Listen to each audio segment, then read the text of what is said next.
I'm glad to be in your company again, mister. Thanatos controls my fate, in a sense. The curse I bear came from them. And they have something of mine. Something of great importance that I must get back from them.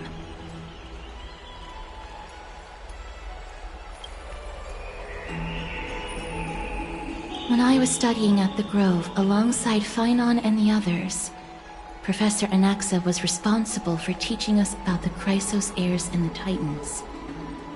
That's also when I met Miss Hyacin. She was Anaxa's teaching assistant then.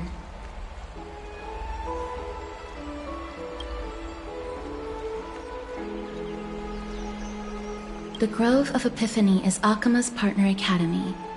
They look after the core flame of Circes and are the organization at the forefront of researching phenomena such as the Black Tide and the Titans. They also provide academic research support for the Flame Chase journey.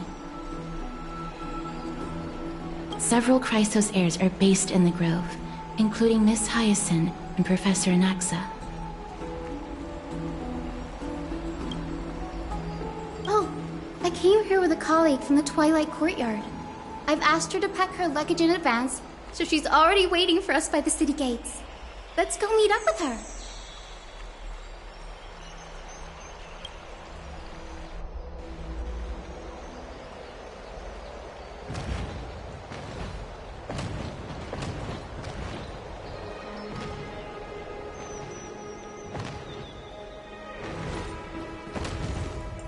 Look, there she is! And Lady Trianne. But who's that they're looking at?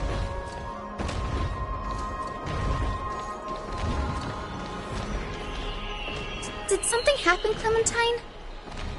Oh, that's a serious injury. Miss Hyacin, this man was discovered by Trianne!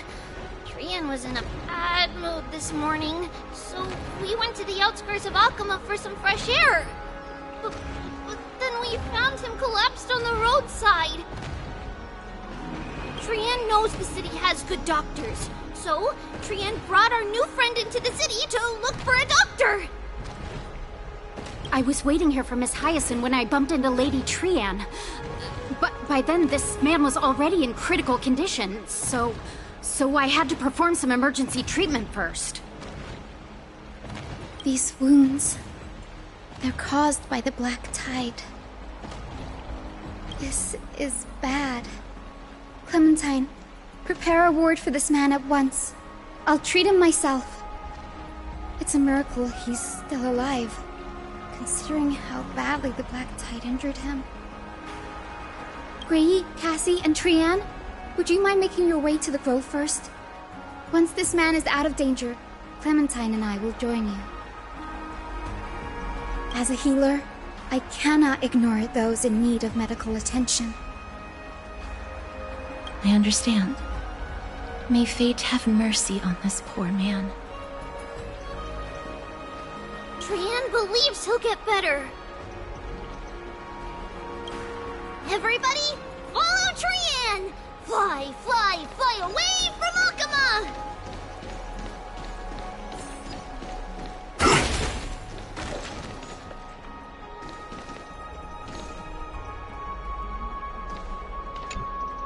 Down this road we go, to the skies we fly, leaving Akima behind! Little Cass, little Grey, are you ready?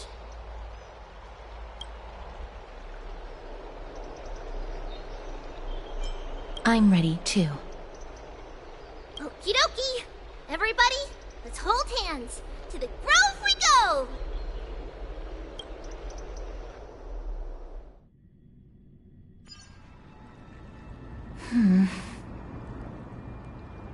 It's harder than I thought to sew gemstones onto Wolfeld.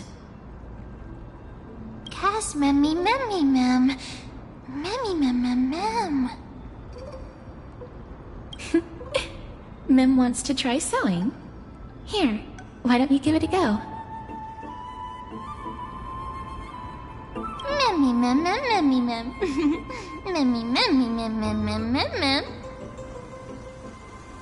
It's hard not to like Mem when they're so adorable.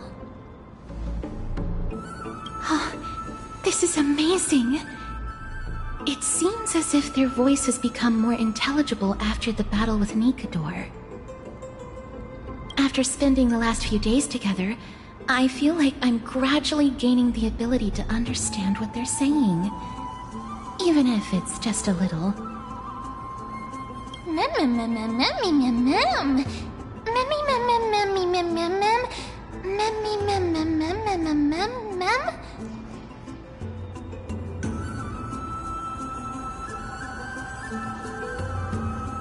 Memmy mem. Memmy mem mem mem mem mem.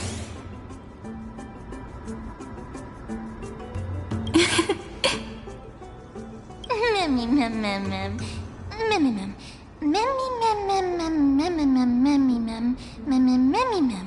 Mem mem mem mem mem mem mem. Ah, memmy mem mem. Mem mem mem mem mem mem mem mem mem.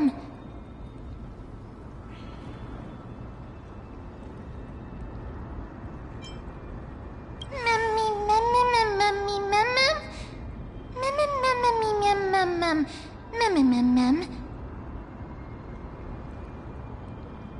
Cute. Is everybody awake? Little Gray, little Cass, and a little pink puppy? Puppy? Memmy mem mem mem mem mem. Memmy mem mem mem memmy mem mem mem memmy. It's already action hour. Lady Trian, I hope you're well rested. You were talking in your sleep. Did you dream of many things? Sleep talking? What did Trian say? Something like, Mommy, doll with sword, let's fight together. We'll be brave.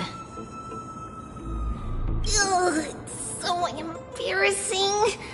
Please don't make fun of Trian. Of course not. Wasn't Lady Trian's mother also the Holy Maiden of Yanisopolis? Uh-huh. Mama was the strongest holy maiden in all of our history. She also gave us the prophecy of deliverance. And she had red hair that looked like a cute red mushroom. But Trian can't remember what Mama looked like anymore. Not even in the dream just now. Memmy mem. Memmy mem mem mem memmy mem mem.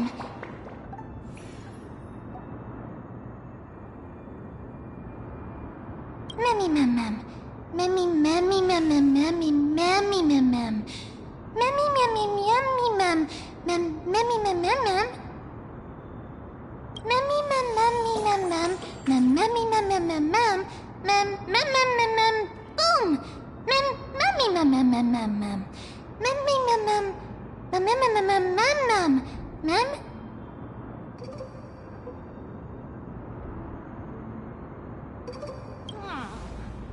Trian thinks that's a great idea. Can the pink puppy help Trian out?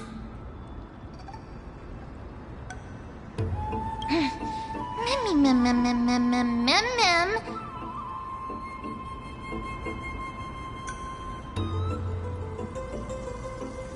Yay! Then I'll call you Little Memmy from now on.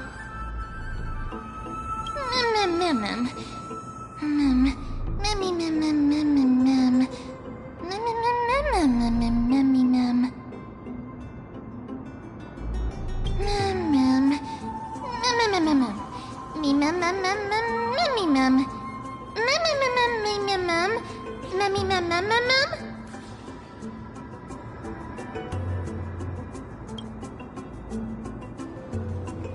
Okie dokie! Trian remembers that we need to help Aggie ask the big tree whether Circes would be willing to visit Akama.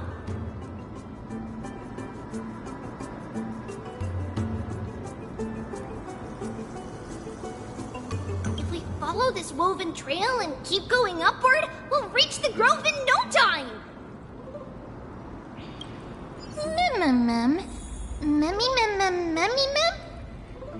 Legend has it that whenever they requested an audience with Circes, Nestia would always come to the meeting in a long white dress. As the warps and wefts of the dress came into contact with the ground, Look! A huge tree! It's... huge!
It's the Bough of Rift, the divine body of Circes.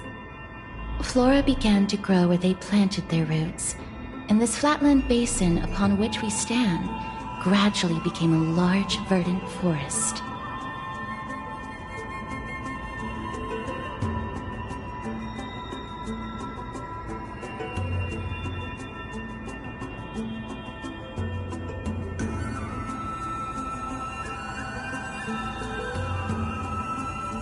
A long time ago, Felicis, the first scholar, led the masses to build a garden and courtyard in the forest, naming the site the Grove of Epiphany.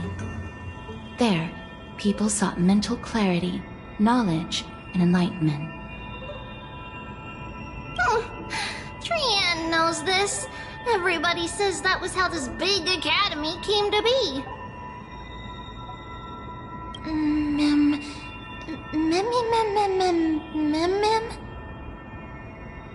Something feels off. The Grove has always welcomed scholars. So too would Circes give us her delicate leaves and extend her branches in greeting. Yet, it seems both the Grove's messengers and the Titan are indifferent to our arrival.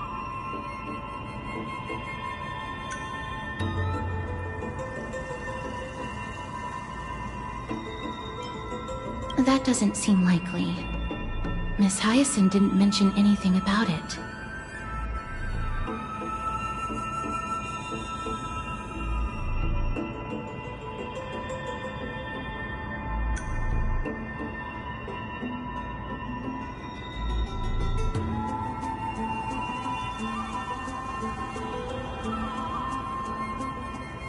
Maybe everybody's still asleep because classes haven't started yet. They don't want to be disturbed, so they shut the entrance.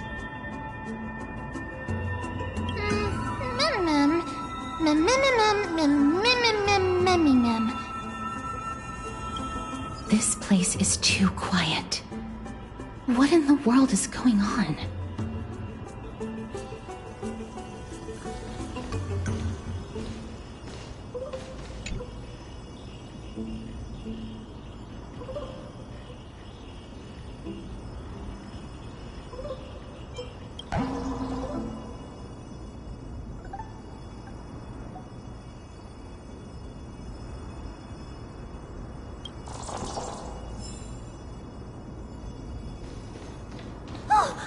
Trian found it! Everybody, fly across to the other side!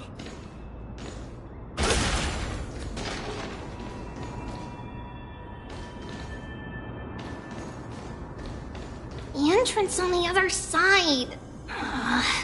Where could it be?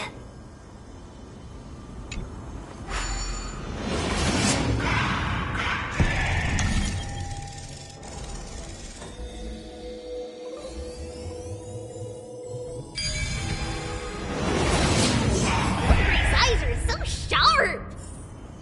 I knew you would find it. The courtyard of Storgi should be just ahead of us.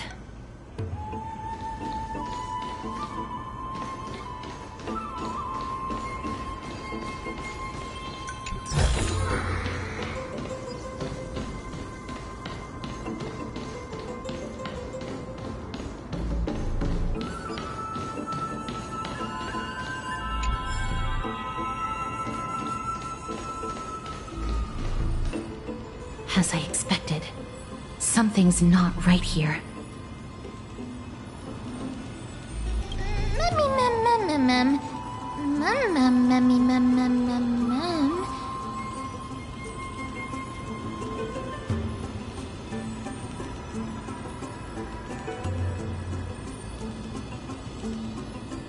Not to mention that this whole place is also eerily quiet. There is no way she would have neglected such an important diplomatic matter. Hello? Is anyone there? Oh. Huh, no one's here. I have an idea. Lady Trian, could you lend me that golden spindle? Do you remember? Lady Aglaia said this. While you're in the grove, the golden thread of the weft can also render all things around you visible, regardless of whether they're corporeal or not. This is achievable because the grove is not only where the roots of Circes are, but also where the chrysalis of gold manifests. Oh, Nestia, with the weft as my vow, I beseech you, entwine my body with your golden thread and affection.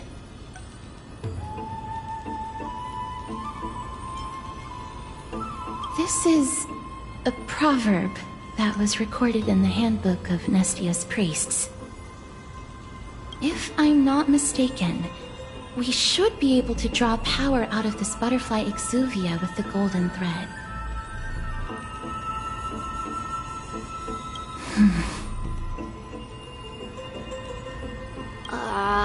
There isn't a reaction.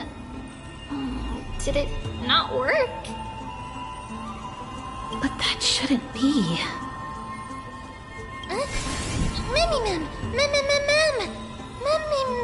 Mummy. Are they white dryad flowers?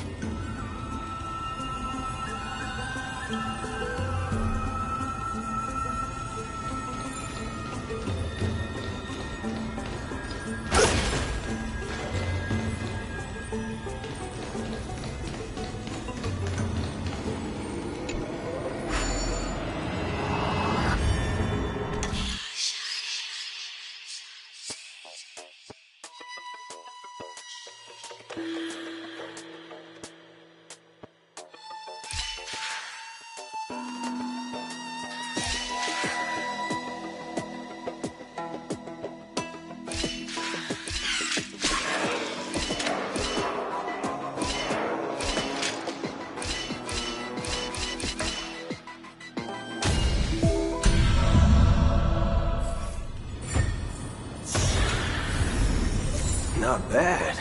How many credits is this worth?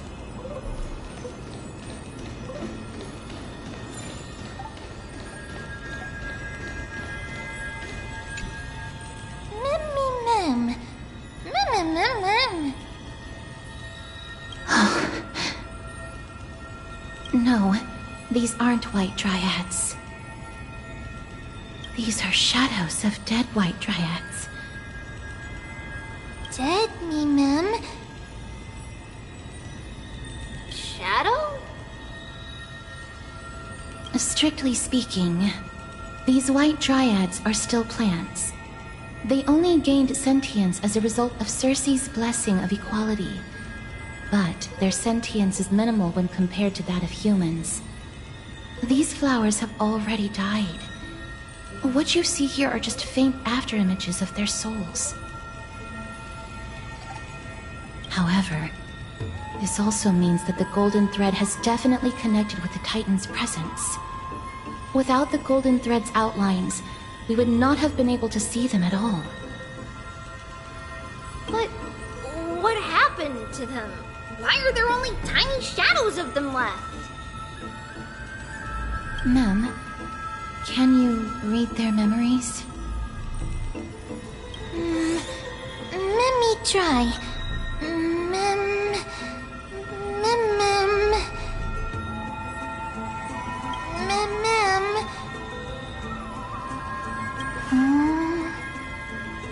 Black cloak, sword.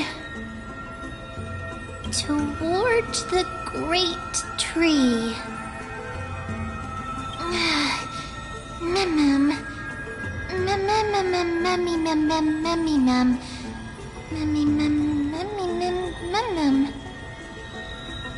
I have a bad feeling about this. The deathly fog of Thanatos is fast approaching. Oh! Trian will be on high alert!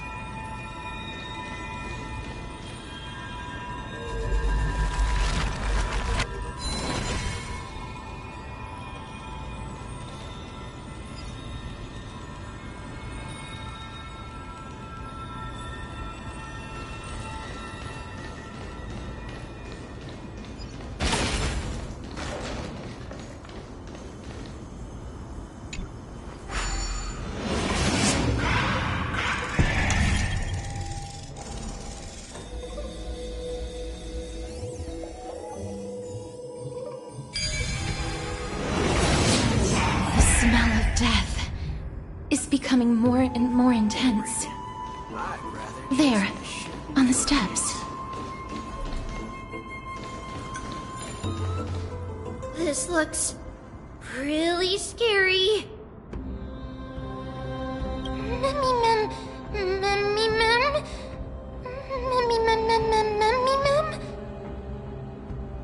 No, it's neither of those. This is a creation of the Black Tide. Such creatures are formed when living beings are corrupted and turned into deformed hollow husks of their former selves. Everybody, stay alert. Regardless of what has happened to the Grove, the fact that we're seeing the remains of a Black Tide creation here definitely doesn't bode well.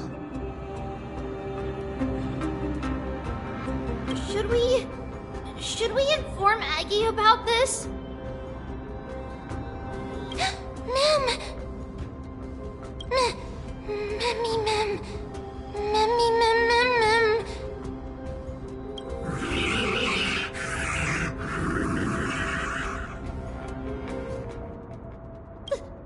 The monster is alive! Trian will protect everybody! Trian, please hide behind us. Mister, let's do this.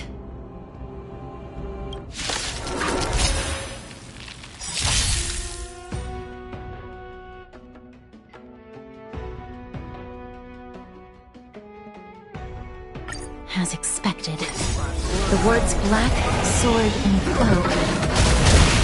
They're talking about the Black Tide. Oh God! Those who dig the grave! Fight is set!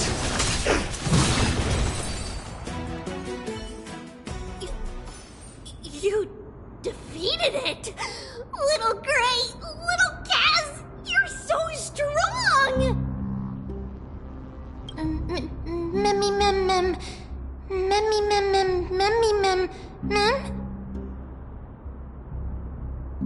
To think the Black Tide has spread this quickly to the Grove despite its remote location. I'm afraid a world where strife has fallen is far more dangerous than we ever imagined. Oh Does this mean that Akuma is also in danger? Looking at this mess, it seems the scholars at least succeeded in fending off the first wave of attacks. But at what price?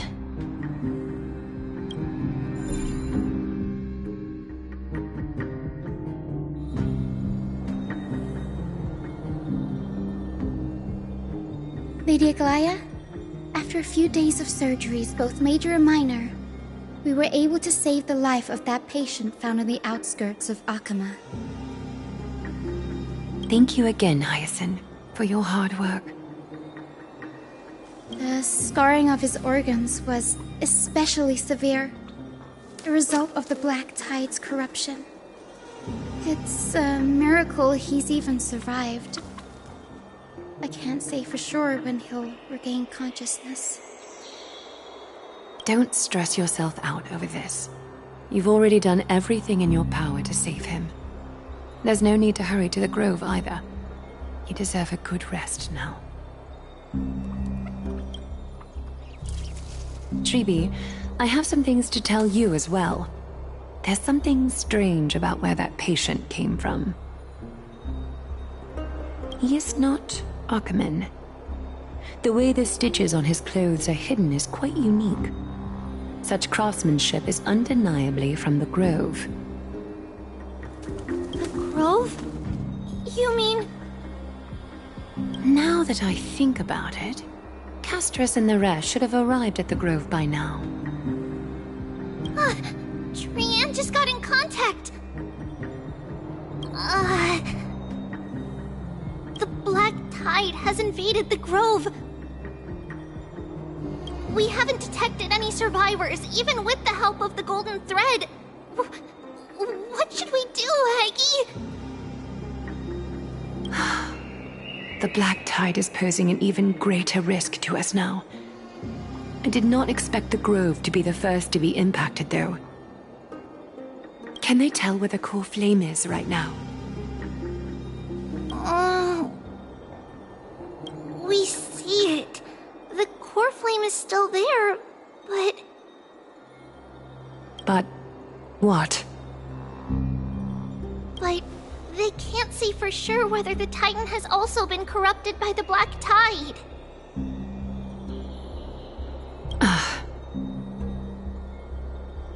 Please let them know that for now, the most pressing task is to identify the core flame and transfer it to a safe place as quickly as possible. We must also search for survivors and find out exactly what happened to the Grove. Oh, and find Anaxa. Unless something went terribly wrong, he should still be alive. They've set off. Please, stay safe, everyone. I pray for their safety too. Aggie, how do you know that Anaxa is still alive? I know that man all too well. If that blasphemous performer knew that he was not long for this world, he would most certainly try to seize the core flame and drag the Titan down with him. Is this a joke as well?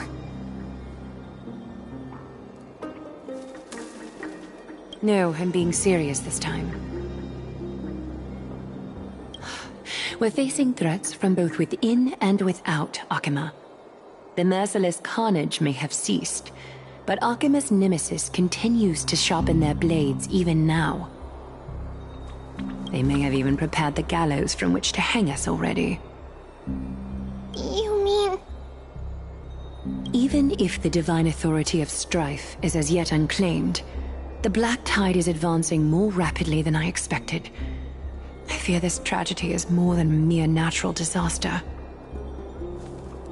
Alas, it's too late. The Council will likely take this opportunity to do something... I will try to keep this under wraps for now. But you must also take care and be prepared for anything that may happen. All right. Should I inform Hyacinth about this? Not for now. She must be exhausted after performing surgeries non-stop for so many days. I don't want to overwhelm her with this bad news. We can only hope that the Grove weathers this crisis with as many survivors as possible. That being said, based on the condition of this patient, Treeby, we should prepare for the worst. It's likely he is the only one who managed to escape from the Grove against all odds.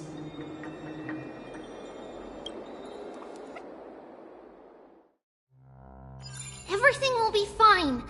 The people at the Grove are really smart. They'll definitely be able to chase away the Black Tide.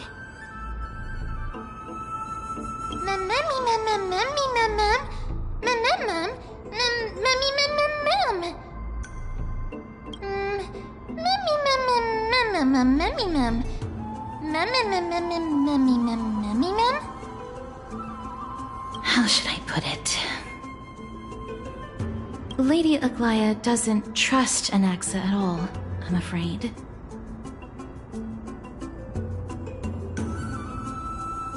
Despite being a Chrysosaur, Anaxa resolutely believes that Titans and prophecies are a load of nonsense. During our regular citizens' assemblies, he always votes to oppose the Flame Chase journey. Mem?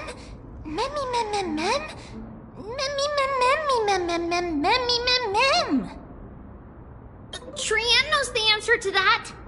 Everybody says that Circes, who symbolizes reason, is the most tolerant of novel ideas. Apart from Kefali, they're the Titan who treats us the best.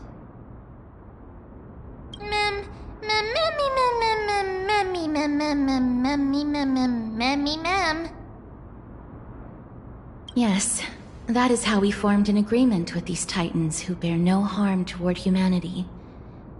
If they agree to support us on our Flame Chase journey, we will wait till the final moments of the journey to restore their core flames. With the exception of Orynyx, that is. They didn't lend us their power willingly.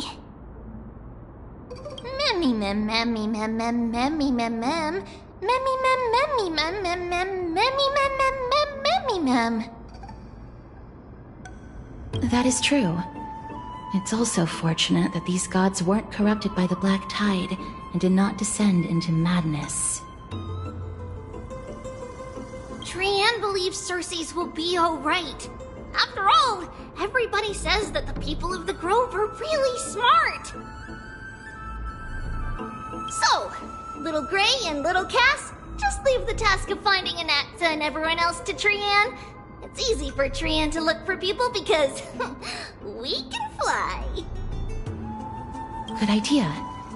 In that case, please bring the weft along with you, Lady Trian.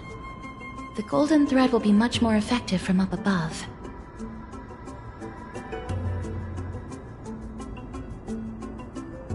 Please promise us that you'll take care of yourself. Okie doke. If Trian gets in trouble, we'll look for all of you. In return, if you get in trouble, remember to call for Trian, okay? We'll come right over and open the gate for you. That's the other thing I wish to mention. Do not open the gate unless you have no other choice, Lady Trian. Your body is not in good shape at the moment.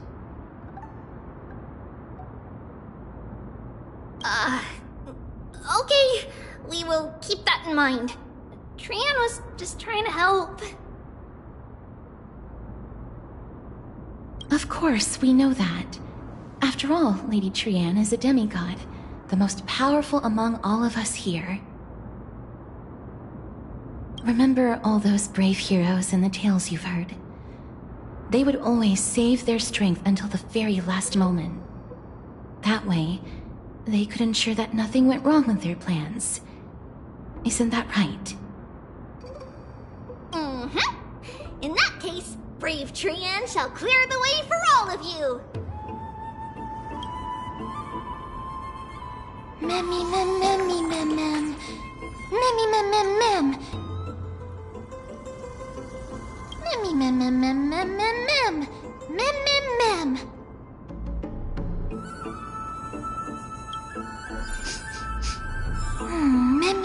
Mem. So many monsters. Mem. Mem.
This reward's not even a fraction of the bounty on my head.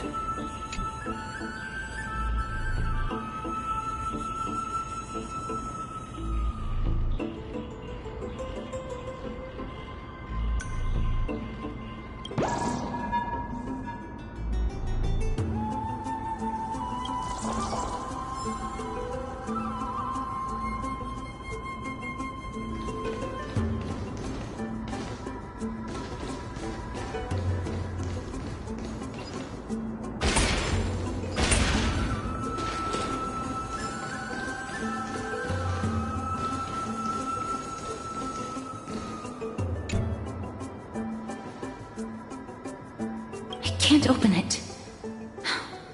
It was probably sealed in order to ward off the Black Tide.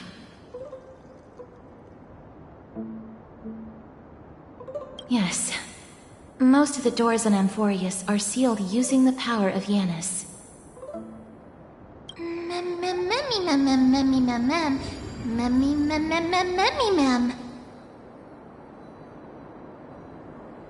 Are you serious? Just a mere door, and your first instinct is to call on the gods?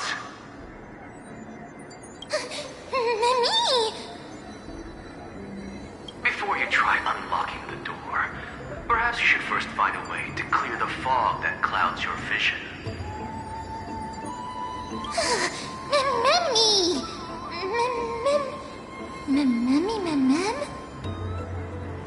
My name is Anaxagoras, one of the 7 sages of the Grove of Epiphany, and the founder of the New Sporists. Before we go any further, rule number 1. Do not call me Anaxa.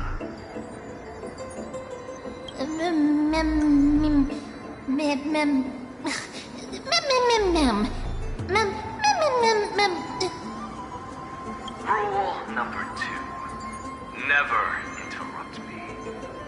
Silence is golden.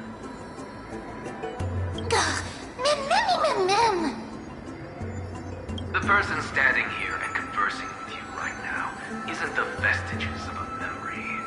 Rather, it is the culmination of the greatness of science and the pure, irrefutable, and undeniable exalted truth. Through the wonders of alchemy, I have shattered my soul and transmuted it into gold before burying it in this spot. I have recorded these words so that visitors may learn where their next destination lies. Oh, mem. Nothing is impossible. Having said that, alchemy is not omnipotent. Each time you hear from me, an equivalent part of my soul is being consumed as the price. In other words, this voice isn't created out of thin air.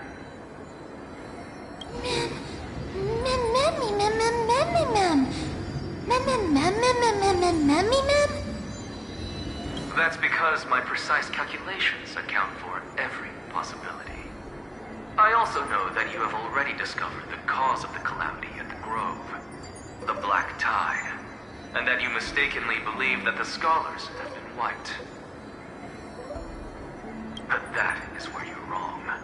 While the Black Tide was still approaching the Grove, the sages found a way to evacuate the vast majority of the Scholars. They are heading toward the holy city of Akama as we speak. Only a small fraction of the Scholars stayed behind with me to defend the Grove. If all goes well, Cersei's core flame will reach Akama before long.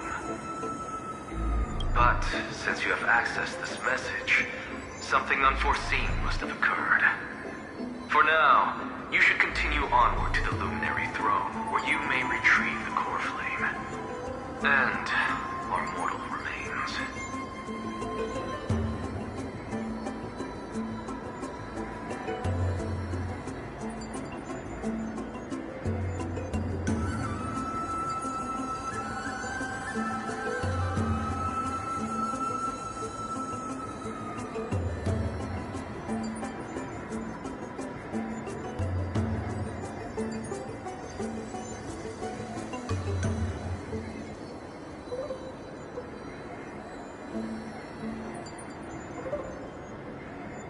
And now, the objective is complete.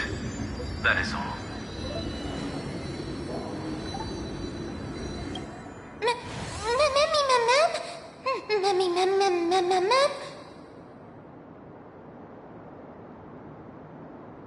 Mister, judging from your reaction, you must have found a useful memory.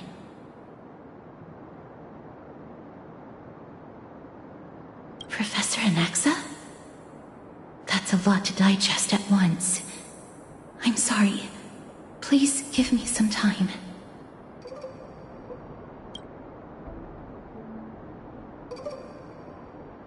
You don't have to take that too seriously. For some reason, he's especially particular about his full name.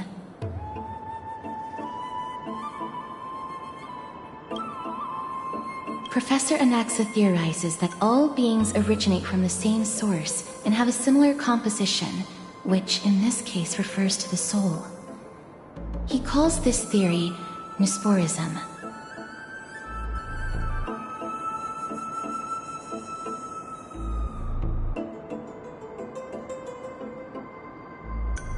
It is an extremely complicated theory. You should get him to explain it himself if you're interested.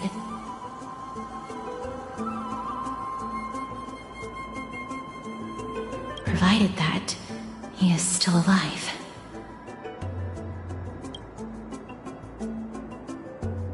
Yes, that seems like the only good news so far.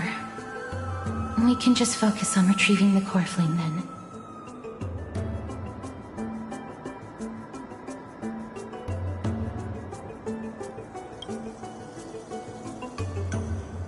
I do not wish to consider this possibility. Perhaps they were just unable to transfer the core flame, but managed to escape.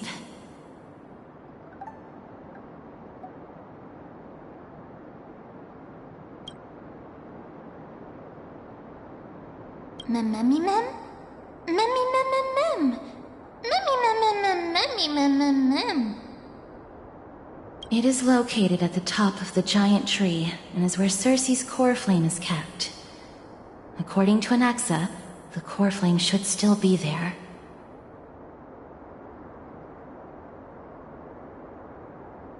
But making our way there won't be as simple as the professor made it sound.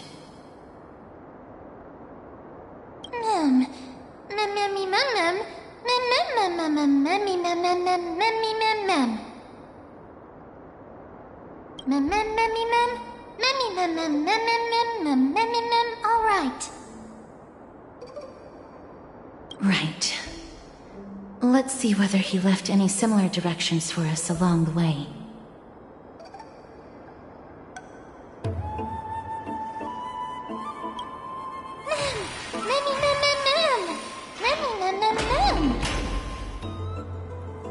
Alchemy is truly incredible.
Mem? Mem? No, you didn't imagine it. I heard it as well. I'm afraid that someone's probably nearby. As we are unable to ascertain whether they are friend or foe, we better remain cautious.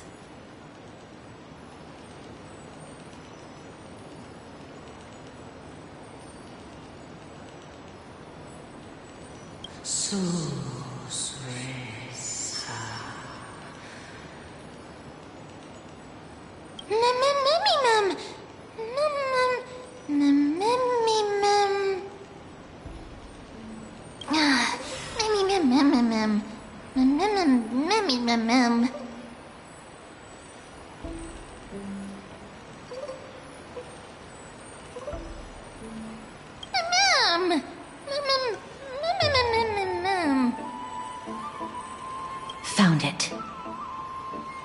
The voice is coming from over there.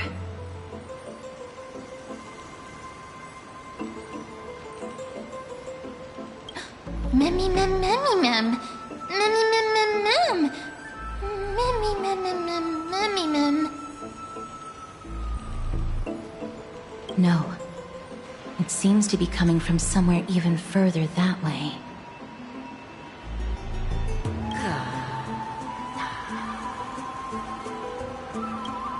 Let's go check it out.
Regardless of what you do, a stone won't be able to speak. Mim! Such a lively little bunny. You even smell a little familiar.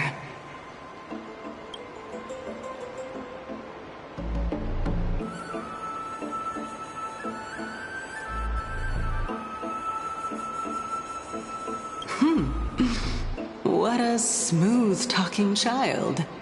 I'll accept your praise.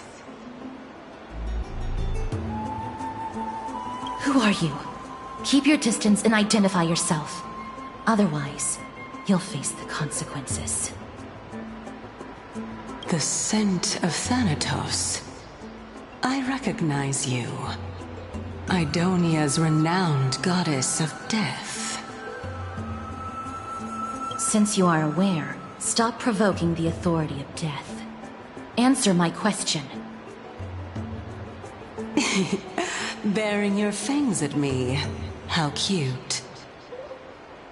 Just call me Calypso. I greet you on behalf of the Seven Sages and the Litophagists.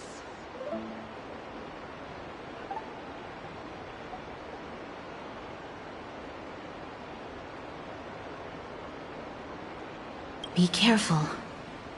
Even if the head of the Litophagists has never shown their true identity before, we shouldn't trust this person so easily. The Weft could not detect her presence just now. That would be out of the ordinary if she were truly a phantom body. But if she is someone who has passed on, I should be able to tell. Let me test her. Do you mind if I join your private conversation? That would be rather inappropriate for someone who isn't even willing to reveal their real self. Forget it. However, I'm going to ask you some questions. Please answer them truthfully. If you can do so without hesitation, we won't treat you as an enemy for the time being. A pop quiz? Well, that sparks my interest. Go ahead. What was the topic for the grand finals of the 752nd Great Debate? Is a flying arrow in motion or at rest? Who was your representative? Medea. She went up against Phynon of the New Sporists. Who won? Nobody won because the 752nd Great Debate never took place. What I just mentioned happened during the previous debate. Phynon emerged victorious and obtained his 10th consecutive debate wreath. Also, to alleviate your worries, I shall provide you with a piece of information that's more valuable than the Great Debate. Anaxa the New Sporist is still alive. I saved him, and he is now recuperating at the Luminary Throne. So, are you satisfied with my answers?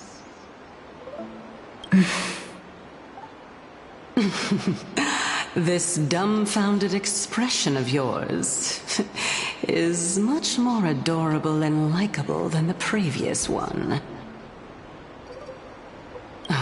As the saying goes, seeing is believing. Why don't you follow me to the throne and take a look for yourself? I'll keep my eyes on you at all times. Oh, that's truly an honor.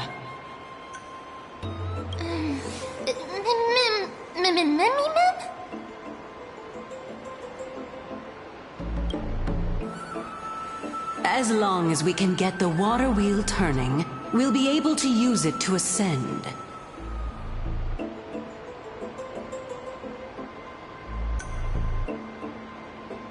So, the solution is to awaken this heart.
This reward's not even a fraction of the bounty on my head.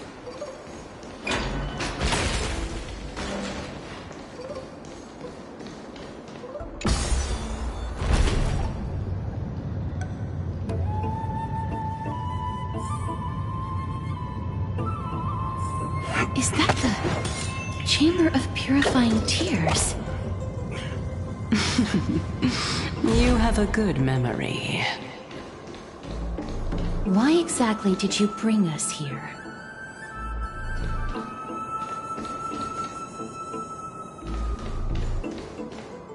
My intention should be obvious.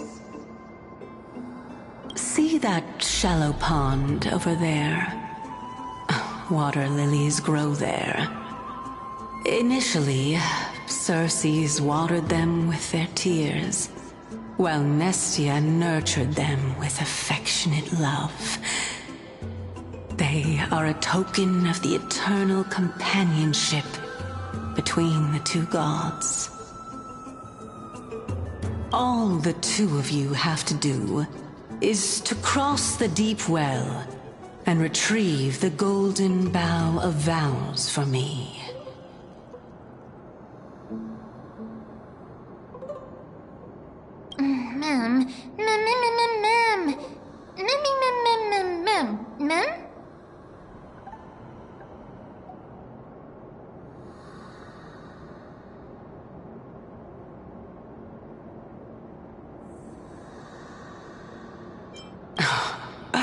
You're making it sound so ominous.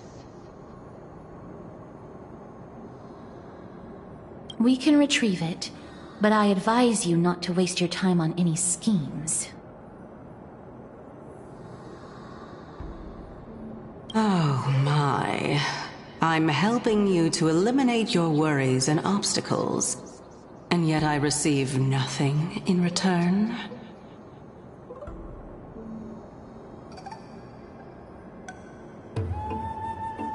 Besides, the bow is essential for awakening the heart and drawing water out of the source. If you can't find it this time, we can just remain trapped here for the rest of eternity.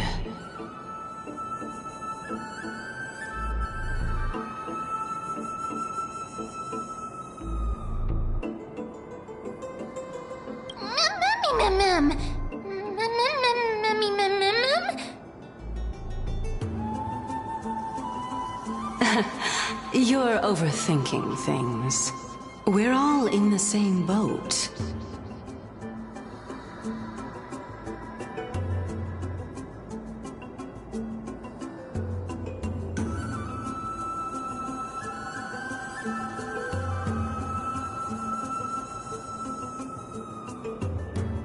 Although it would be absurd to say that I have no other motives. Since you've brought it up, I might as well take this chance to explain.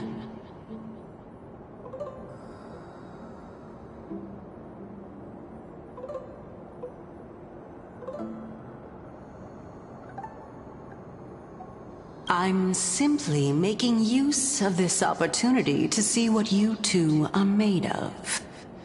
So, is that truthful enough for you?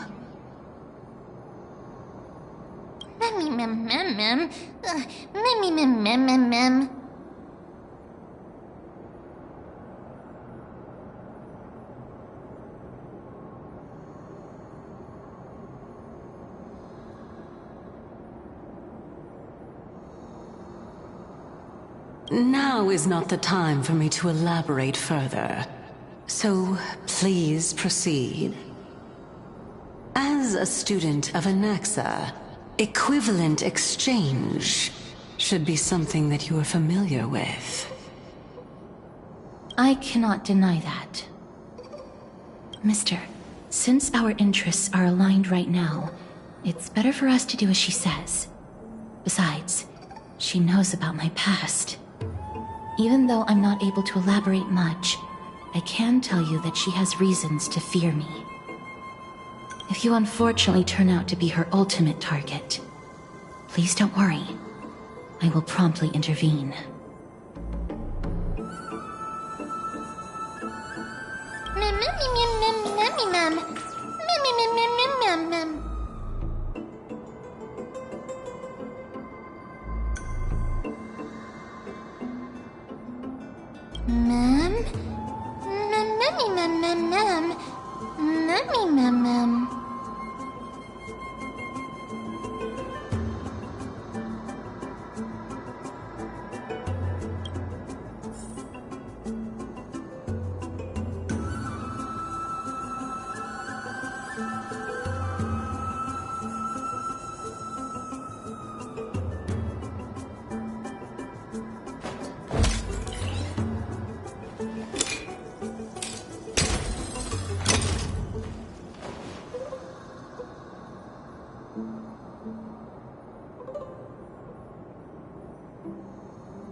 Bring it on!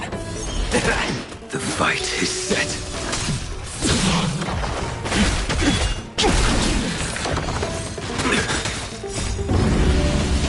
Show no mercy.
There are Ichor vessels stored here.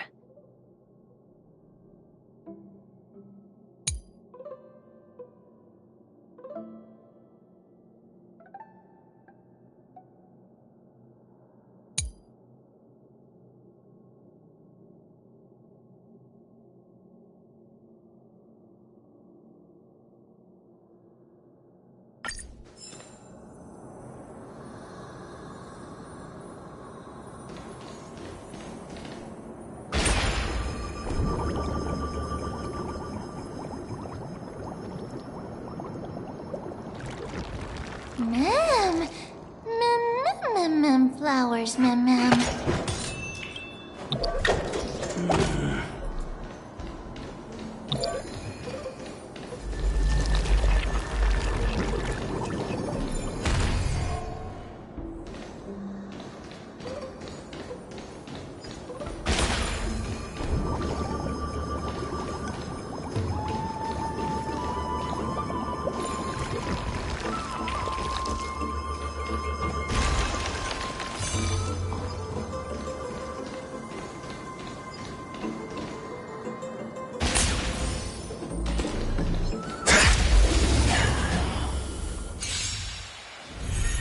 Bring it on!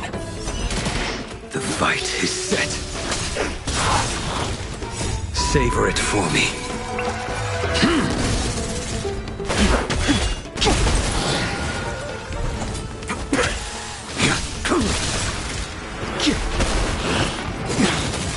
Failed to send you. Remember this. When it's time to shoot, quit yapping.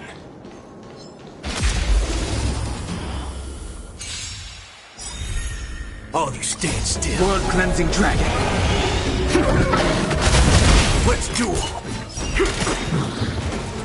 Those with the loaded gun, those who dig their own grave. Your end approaches. Savor it for me.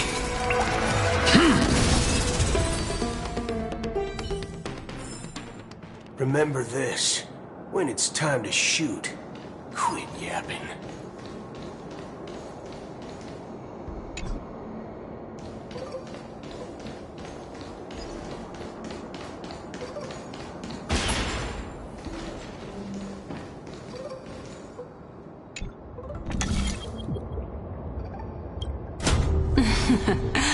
How smart.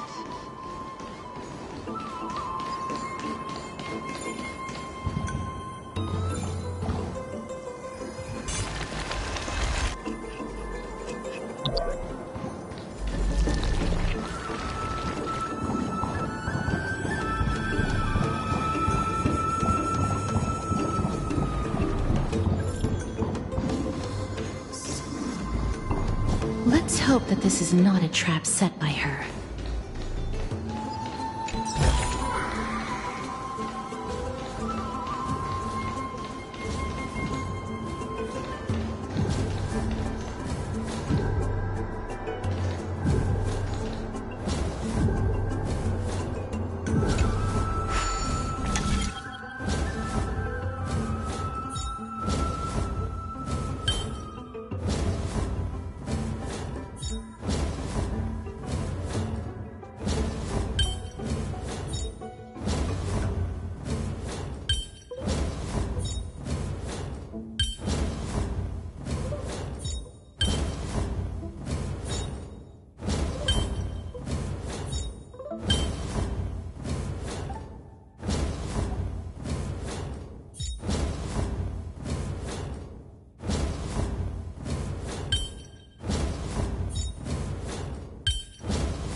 So this is the Golden Bough of Vows.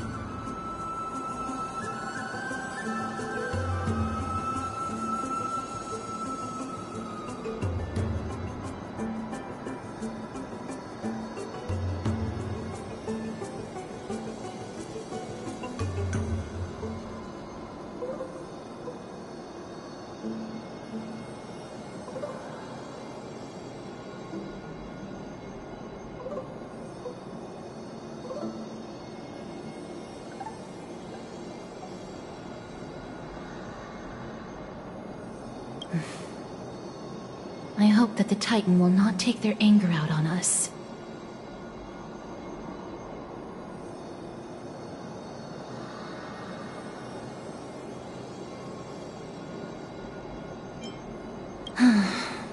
If only they could interfere in the affairs of the Titans. So lustrous and beautiful. It's even more magnificent than before. Mem Cal! Memmy mem mem! Memmy mem mem! Memmy mem!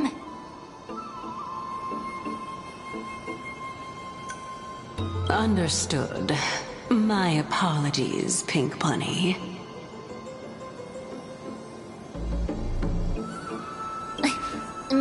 Memmy bunny mem? Memmy mem mem mem.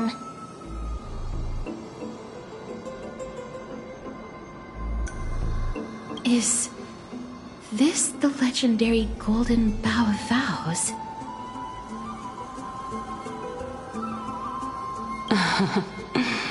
We'll know once we test it. There's a secret passageway behind the pond. It's faster if we take that path. How do you know this place so well? Well, I'm one of the 7 sages after all.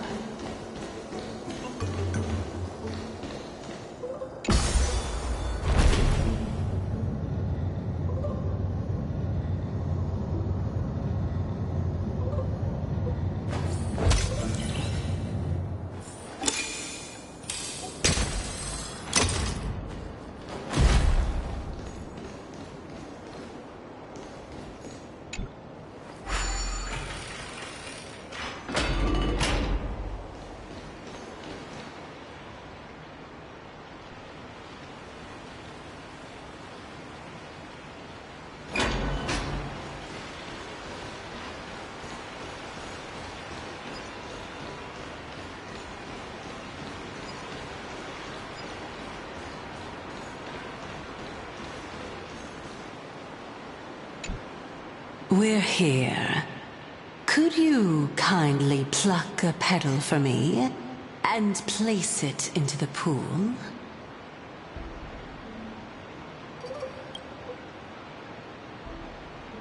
Now, can our little goddess perform that again? Huh? That being the oath of Nestia's priests. Right. Got it. O Nestia, with the weft as my vow, I beseech you, entwine my body with your golden thread and affection. Ma'am, Mammy lit up.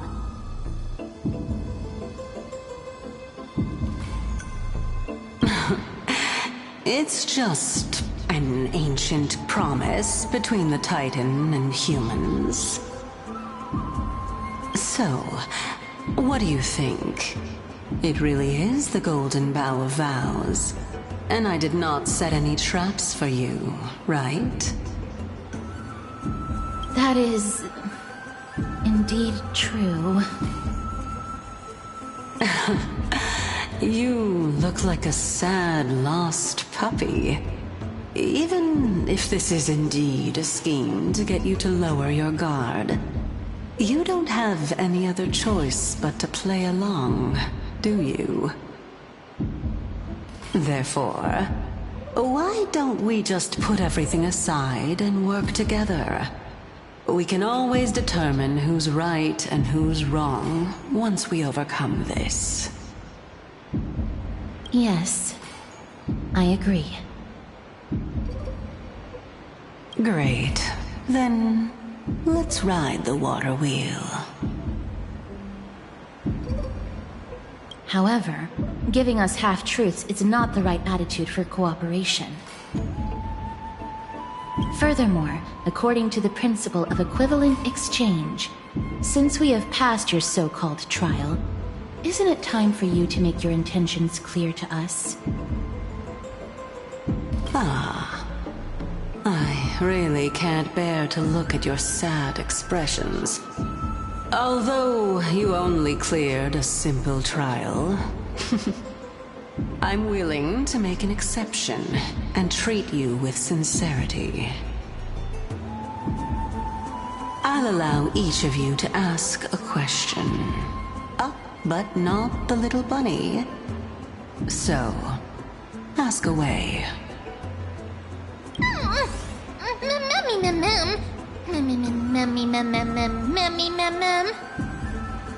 Well, in that case, mister, please go ahead.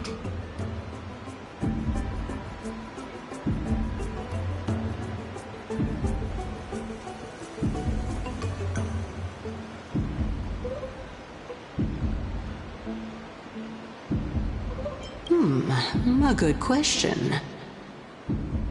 It's an inability to do so rather than an unwillingness.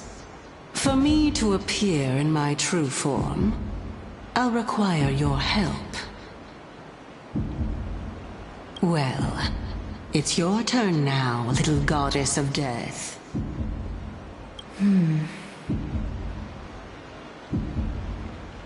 My question is, was your previous answer the whole truth and nothing but the truth?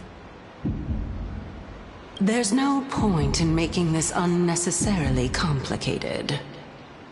That applies to you as well. However, we do not harbor any hostility. We merely want to avoid any potential harm to us. Lady Calypso, if you want us to work together more effectively, I advise you to answer my question honestly. All right. I was completely truthful in my response just now.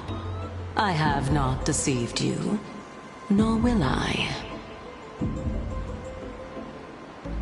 With all due respect, omitting facts can also be considered deceit. Is that so? Regardless, I still stand by my previous response. Then please lead the way. After all, facts speak for themselves. The truth will come to light once we arrive at the Luminary Throne. All right, all right. I originally thought that you were just a beautiful flower planted in the mortal realm by the hand of Shadow. But now, I see you have some prickly thorns, too.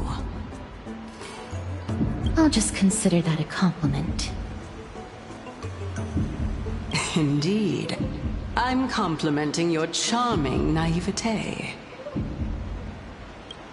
All right, go ride the water wheel. I'll wait for you up there. Mem.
Speaking of which, don't you also have a red-haired companion?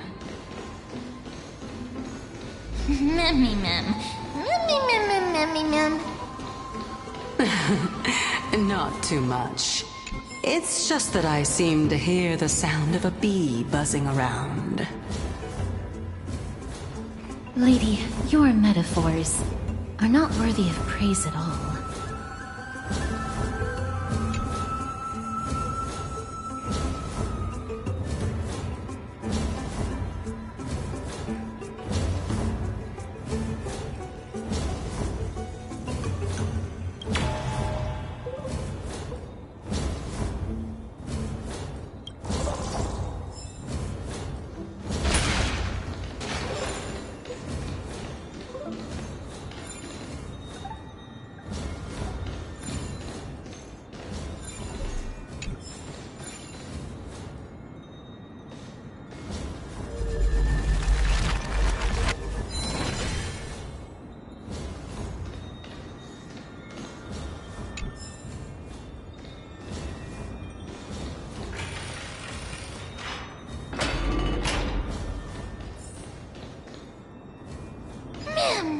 Mem.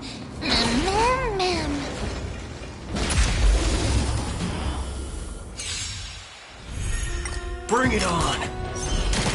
Your end approaches.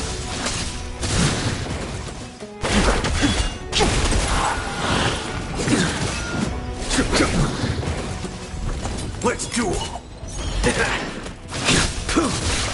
A veil to send you.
Whoa! It's Little Gray, Little Cass, and the pink puppy!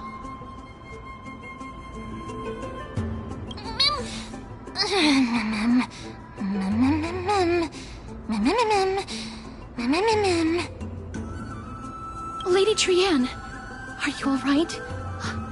Were you hurt? No, Trian flew high up into the air so the monsters couldn't reach us.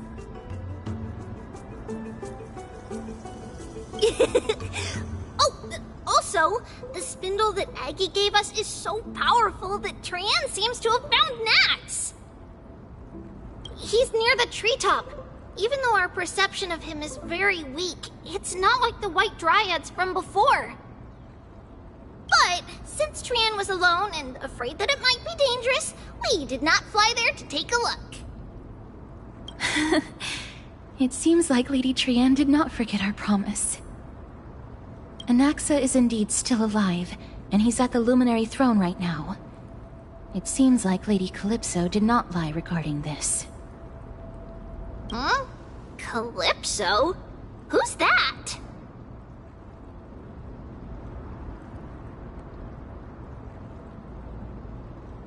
Oh, so you found a survivor! But the golden thread doesn't seem to be able to sense the person you're talking about. Mem! Mem, mem, mem, mem, mem, mem. Mem! Mem, mem, mem. Coming and going without a trace. She's such a strange person. Oh! Actually, Trian also found this. Could this be related to the person you're talking about? This is a piece of burnt cloth. Yup! Trian found it on a branch not long ago. Trian even used the golden thread to search around and found that the entire grove is giving off a similar aura. Memmy... Memmy mem mem mem... Mem mem memmy mem? Trian doesn't think so. Because when Trian picked it up, we didn't see anything at all. And judging by the golden thread, the aura seems to be all around. Lady Trian, where is the aura gathered at right now?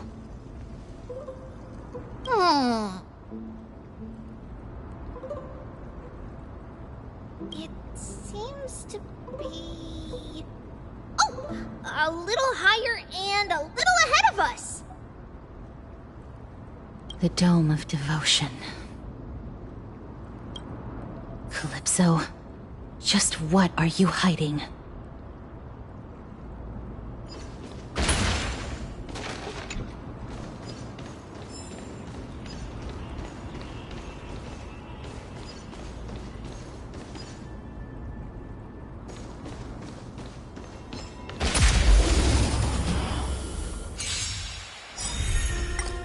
Savor it for me. Bring it on! Those with the loaded gun, those who dig their own grave. Fight is set. Let's duel!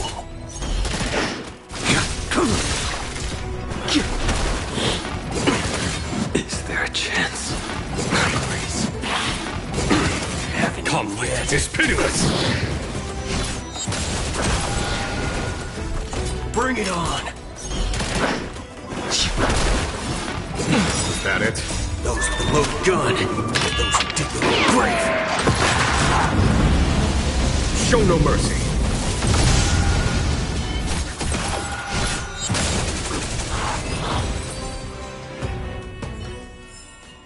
Remember this.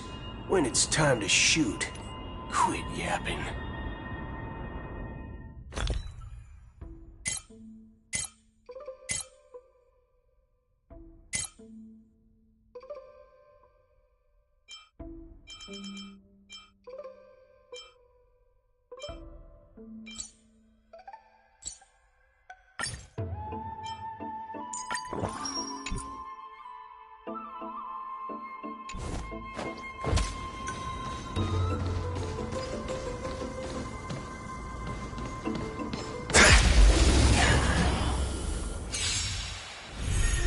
Let's duel! Your end approaches.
World-cleansing dragon.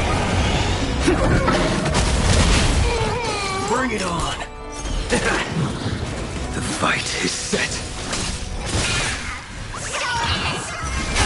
Break.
Vibrating more and more violently!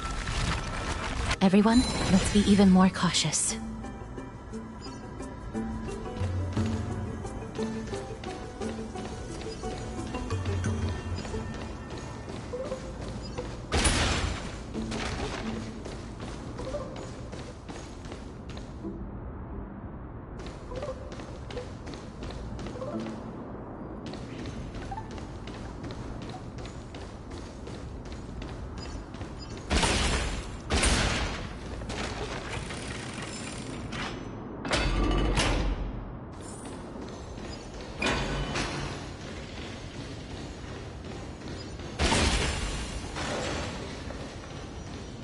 There's no one...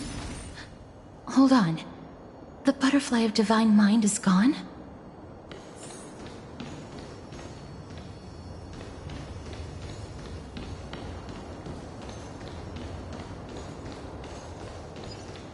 That can't be.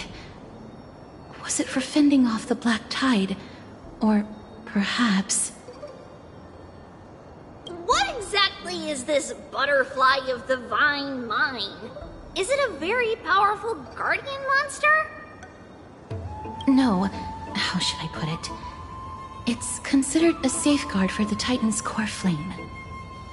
This butterfly is created from Nestia's remaining divine mind and bears the responsibility of guarding the core flame. Legend has it that someone can only pass the trial of the butterfly by proving they possess pure and unselfish love within their heart. Only then can they awaken the great tree to open up the path to meet Xerxes. But how are we going to prove it?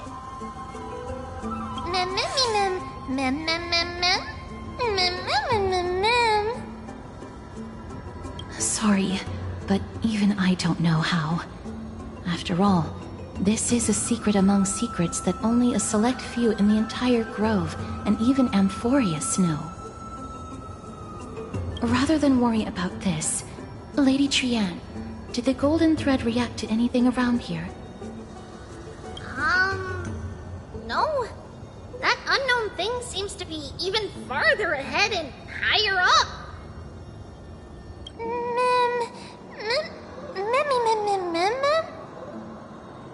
Perhaps we can try again. Let's see if the butterfly will still react to the golden bough of vows despite having dissipated. If it's indeed the token mentioned in the legends, there should be a reaction.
Let me give it a try.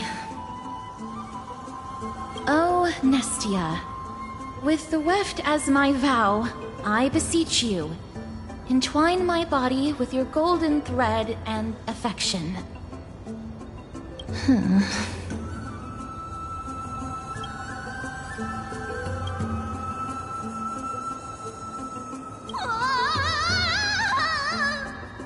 Lady Trian, and even Mem? Where have they disappeared to?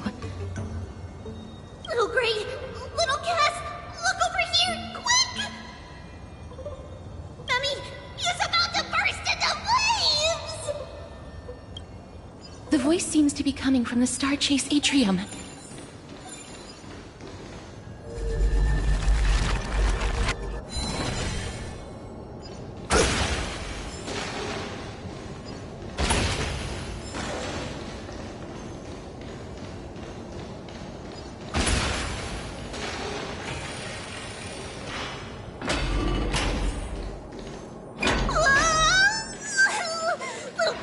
Little Cass, it's bad. It's very bad. I'm fine.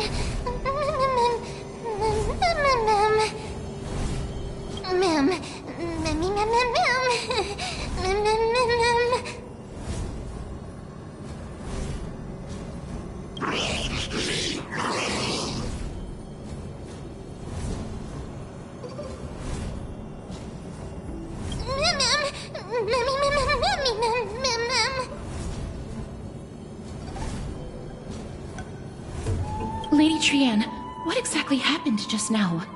Trian and Memi were looking around to see if there were any mechanisms nearby. But just as they went to take a closer look at that big piece of amber, they were surrounded! I see. Let's get a move on. The orbs belonging to Ornyx's priests should be nearby. Hopefully they'll be of some use.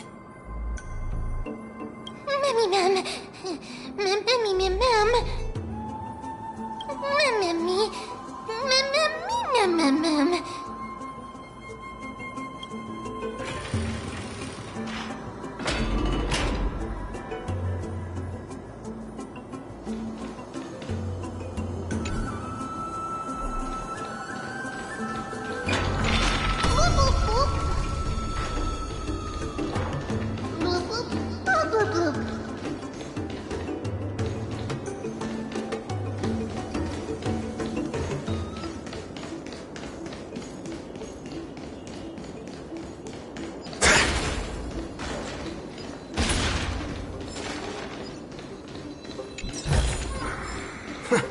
This reward's not even a fraction of the bounty on my head.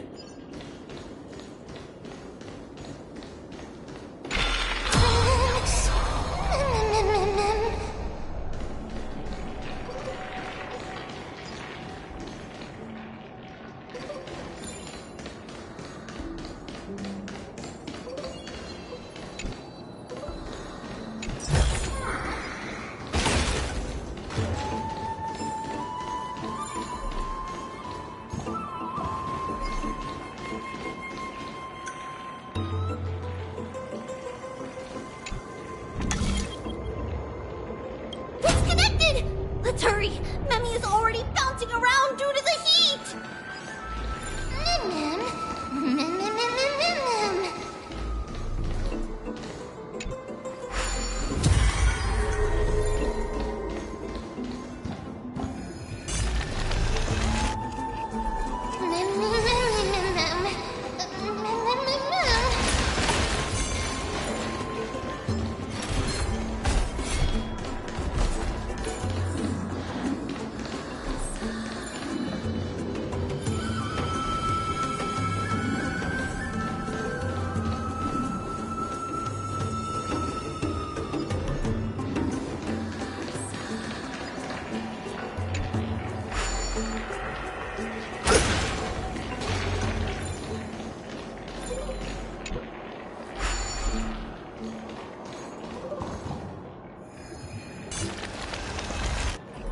Oh no, I'm starting to smell something delicious.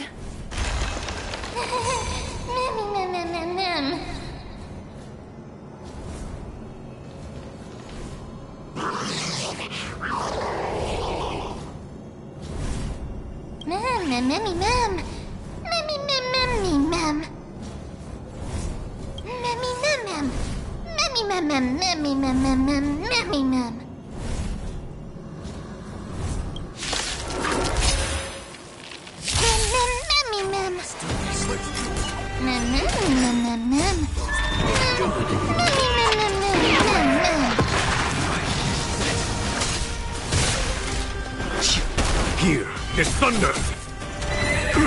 Haven't eaten yet.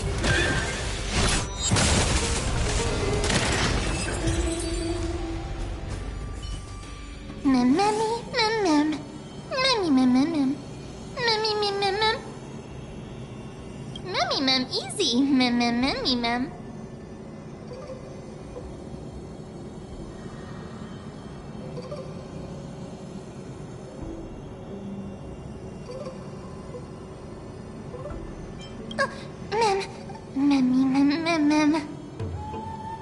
It's alright. Trian only just flew down. I'm glad that everyone is all right. Speaking of which, this piece of amber is... a remnant of Nestia's core flame. To get to the throne at the treetop, gather the embers before you with the golden bough of vows, and present it to the divine butterfly.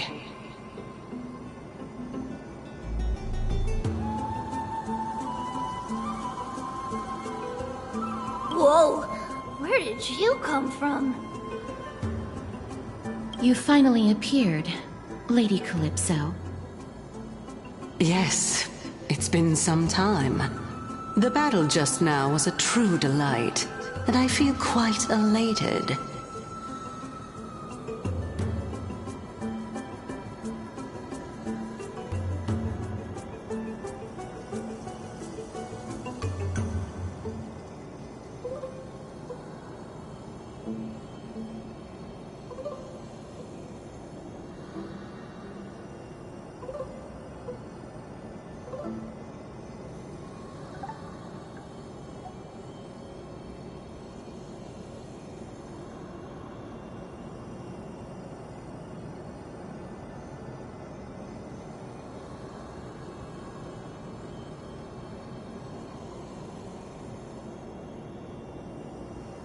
It seems like I'll really be able to rely on all of you to reclaim my true form. Lady Trian, how does the golden thread react to her? Oh,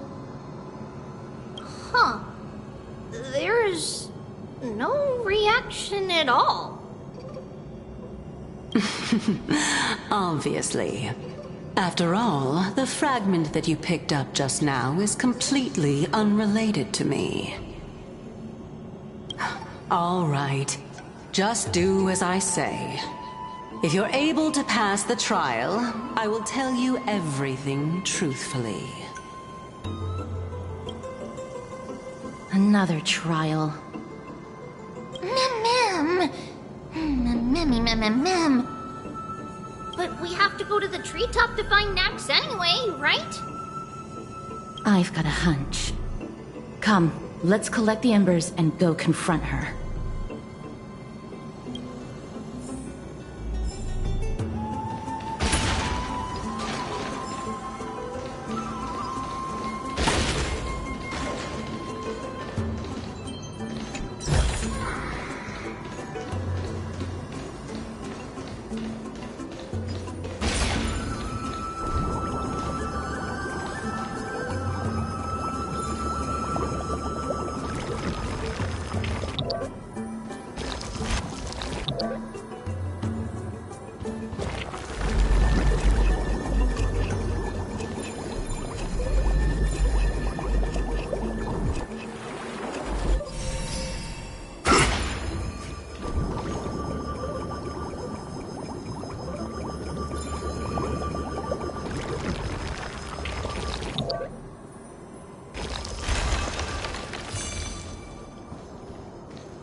According to Calypso, we just have to gather the embers before us with the golden bough of vows.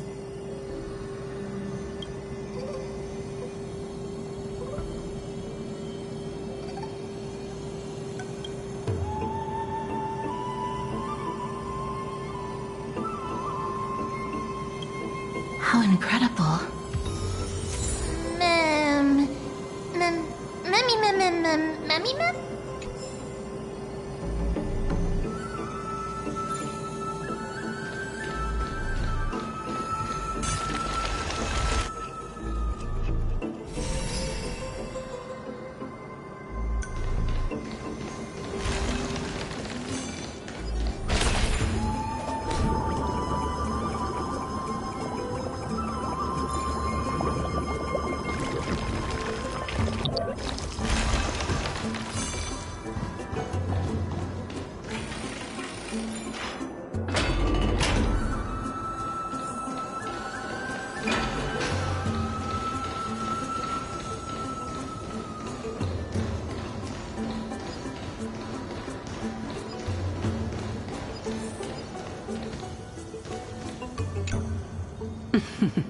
It seems like you managed to gather the embers.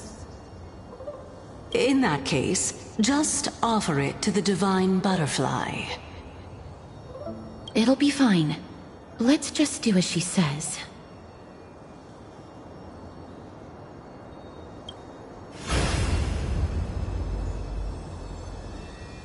It's a success! Path has appeared!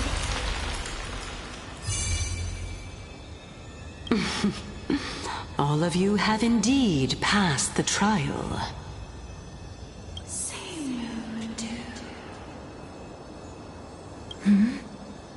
The sound of a butterfly's wings.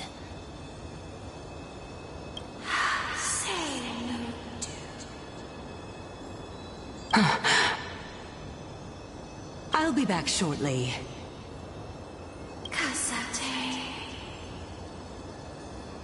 Of course, our promise still stands. But now, it's time for me to sacrifice myself.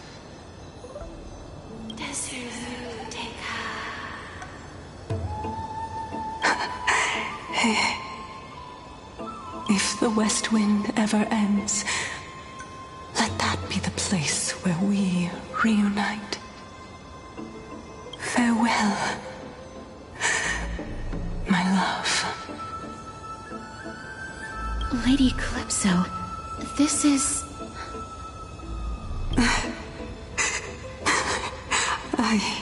It's nothing much. Thank you so much for your help.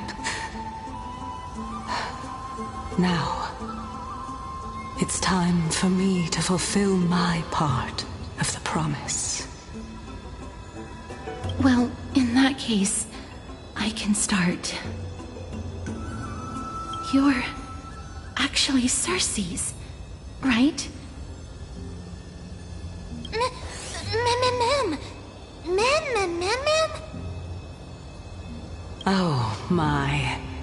The children of humanity have passed the final trial at last. I was wondering when you were planning to expose me. How did you know? The riddle-like trials, your distrustful yet sincere character, referring to Nestia as your love, and... The head of the Litophagus is actually called Medea, and not Calypso. Since you knew from the start that I was not who I said I was, why did you wait until now to expose me? Because I did not believe that Circe would walk this world in a human form. I was also afraid that the Titans were under the control of the Black Tide, and would do us harm. Also, to make a claim, one must have evidence. This is the precious knowledge that I acquired during my time at the Grove. Excellent. To think we were able to gain a new chance at life in the midst of death. Fate truly is a mysterious thing. Well, shouldn't you also tell us why you went through all the trouble of setting up these riddles? Oh, the reason's quite simple. I needed your help, and just like how you were wary of me, I had to ensure that you were not villains who were trying to get their hands on the core flame. I also had to ascertain that you were capable of dealing with the threat at hand. Is this threat related to the Black Tide? Indeed, and it's even more related to that lost item from before. Its owner is a quiet and paranoid hunter who seems to have been reborn from the Black Tide and is attacking along with it. As I could not do anything about him, I split my body up and escaped to avoid harm.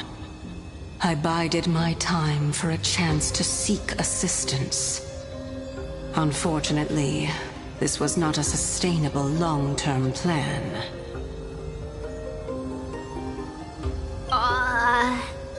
What you mean is that you hid your own core flame? Indeed. I split it into 3.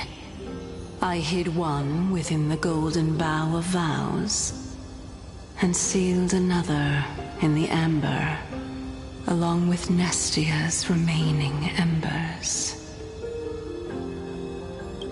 As for the last one, it's currently in Anaxa's body, which is in dire need of repair.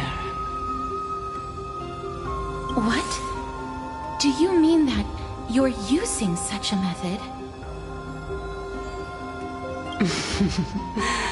After all, the scholars of the Grove have always been willing to lay down their lives to defend my core flame. As a respected god, it would be too embarrassing if I were to do nothing and simply watch the children of humanity give up their lives for me. Especially that heretic named Anaxa. He did not even hesitate to tear his soul apart and use it to perform a miracle. He trapped all the creations of the Black Tide within the Grove, so that they would not be able to harm others. His way of thinking was so out of the ordinary that I felt it would be a waste for him to meet his demise in the Black Tide. And so, I decided to save his life. Of course, this also meant that I was able to conceal myself and remain hidden. Well, that's also an equivalent exchange, right?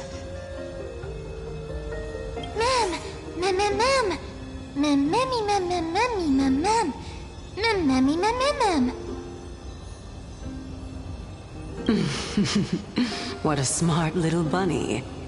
This way, I'll be able to regain my true form, and you will be able to bring the core flame and your teacher back to Akama. We'll also take down the black-robed swordmaster at the throne, together in one go. But, Cersei's, aren't you the reason Titan? Even if I do not have the authority of strife, I'm still a god. I just need you to buy me some time against the Warrior's Blade. Once the core flame is reformed, I'll be able to show my hand. Excellent. Then just continue climbing to reach my throne. Turn the Golden Bough of Vows into firewood to reignite the core flame of reason.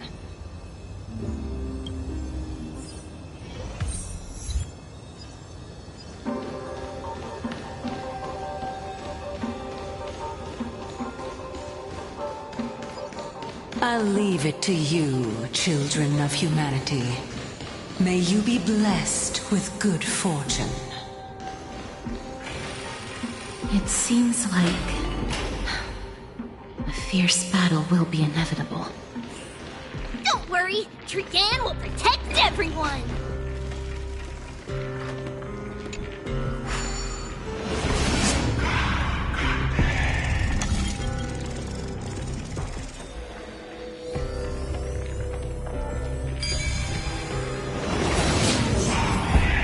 Ahead lies the Luminary Throne.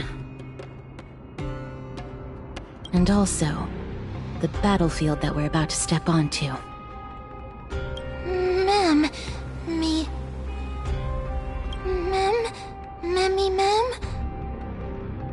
Memmy, what's wrong?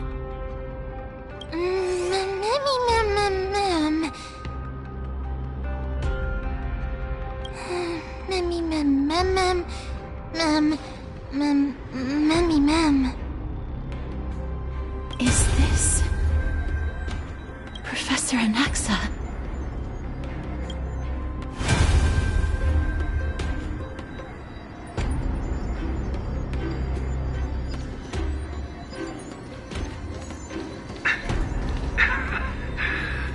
My eyes can no longer see.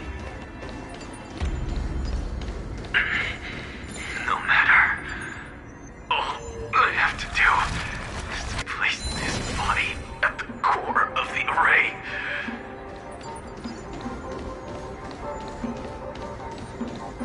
For the sake of Emporius. Die with me, Titan.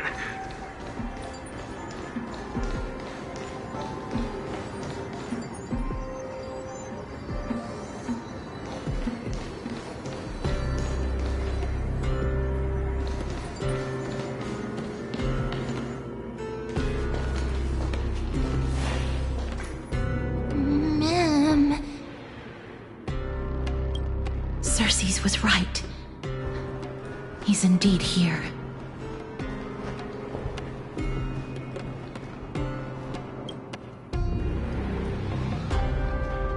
Who is this black-robed guy?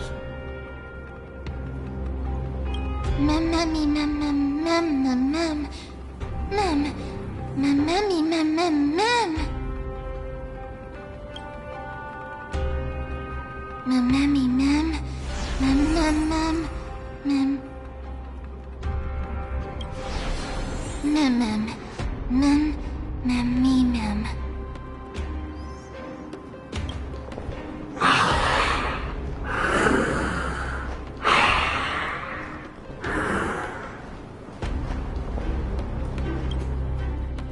Everyone, brace yourself. This must be the hunter reborn from the black tide that Xerxes was talking about. The black sword and cloak. The owner of the piece of cloth. The north wind that sent over the deathly fog of Thanatos. You're not demigods. Stand down or die. Mem! Run! Mem! Mem!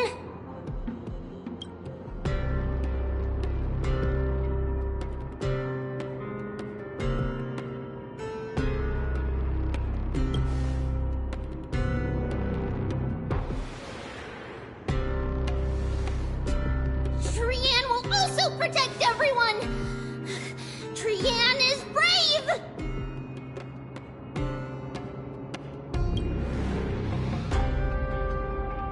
Mister. Only this time, may death protect us.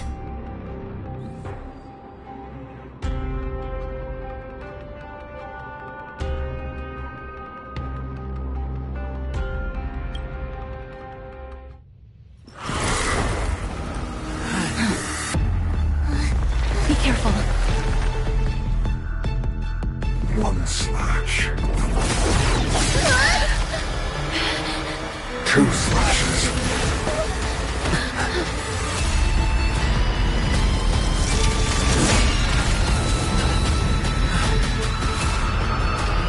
Three slashes are enough. Who exactly are you? Come on, let's do this. Let's duel. Fair and square. Draw. A blade's edge knows no mercy. Sense a storm. That paradise may be unreachable for me. Savor it in my place.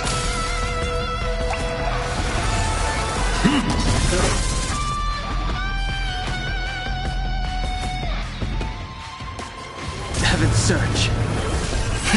Celestial Dragon. Break!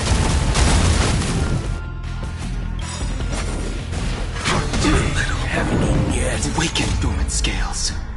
Delve hidden moon. World cleansing dragon. Bless. Well timed.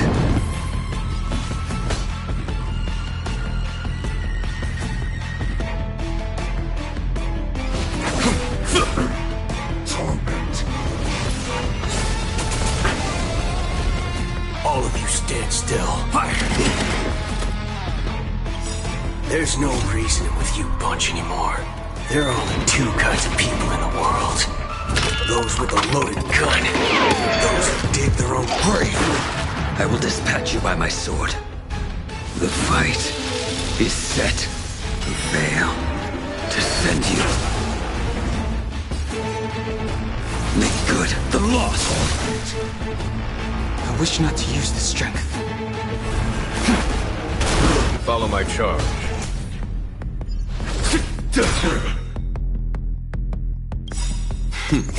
Time for the master stroke. Radiant Spirit, heed my word. Show no mercy! So powerful. Xerxes was right.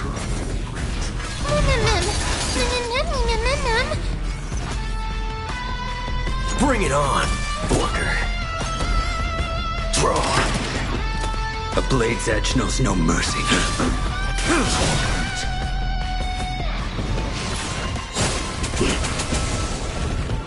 I sense a storm. There's no time to lose. Conflict is pitiless! Return to the Great Tree. Veil. To send you. That paradise may be unreachable for me. Savor it in my place.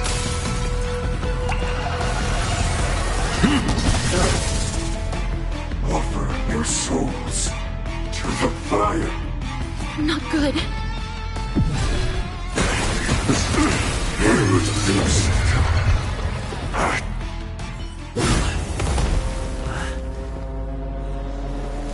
In that case...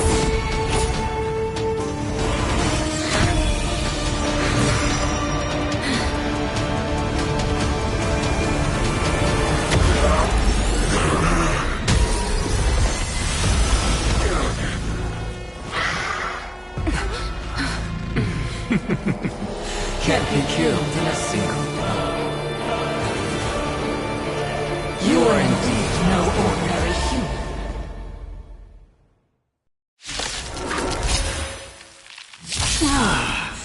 How annoying. Children, since the ambush failed, it'll be difficult to find another opportunity. What a pity. Professor Anaxa? No. It's Cersei's.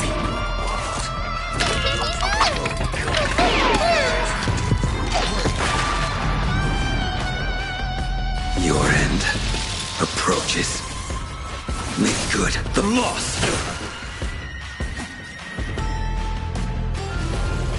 Heaven's Surge. Celestial Dragon. Break! Awaken dormant scales. Delve Hidden Moon. World Cleansing Dragon.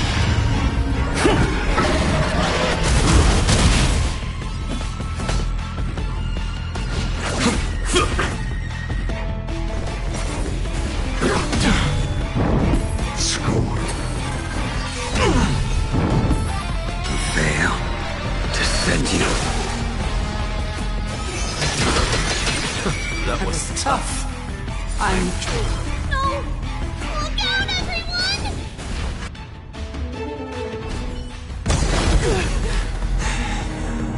This is bad. Century Gate, open!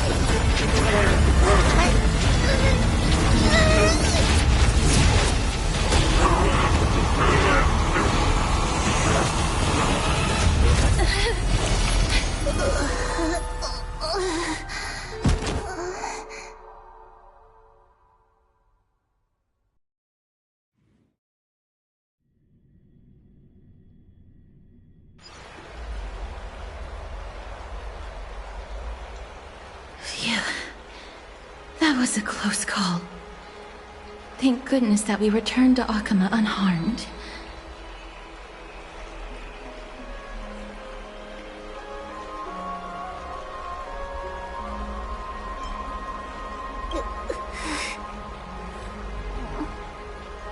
Little Cass, my head, it still hurts.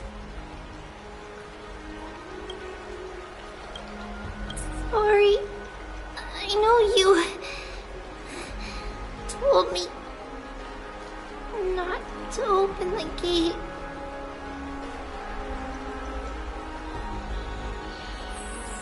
Please don't blame yourself, Lady Trian. If it weren't for you, we would have already met our end at the Grove. I feel awful. I need to go back to get some rest.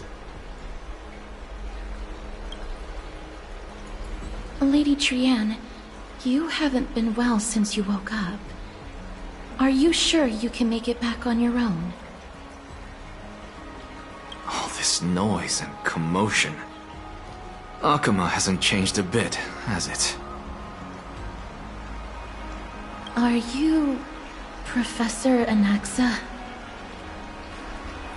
There's no need for doubt. The Titan no longer speaks. It is I, Anaxagoras of the New Sporists. Indeed. You are the only one who would refer to yourself like that.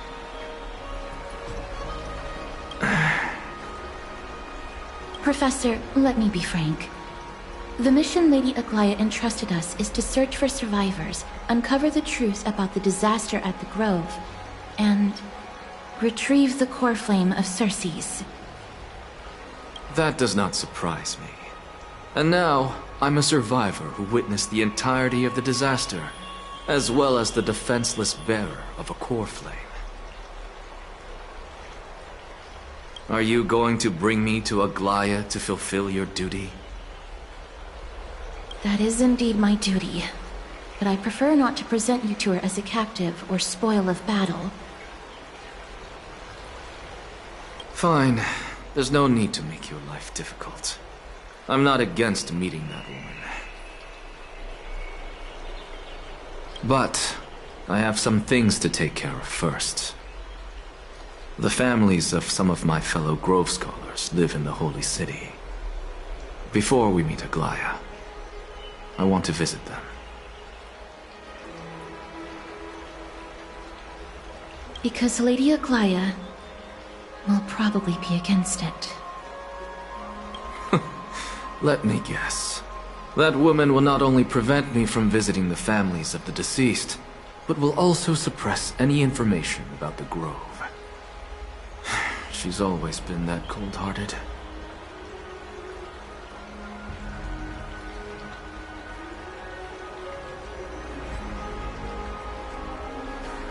My fellows at the Grove gave their lives defending the core flame and fighting the Black Tide alongside me.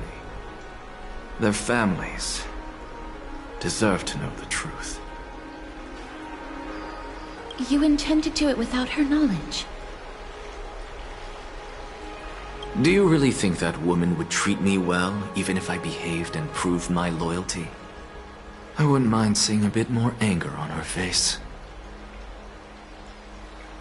Are you going to stop me, Castorus? I will accompany you, but please understand that Lady Aglaya has her own considerations. You truly have the makings of a fine scholar, putting yourself in other people's shoes like that. Let's go. I won't go overboard. So, after all these years, you and Lady Aglaya are still... Neither of us is narrow-minded. You should know the root cause of our conflict.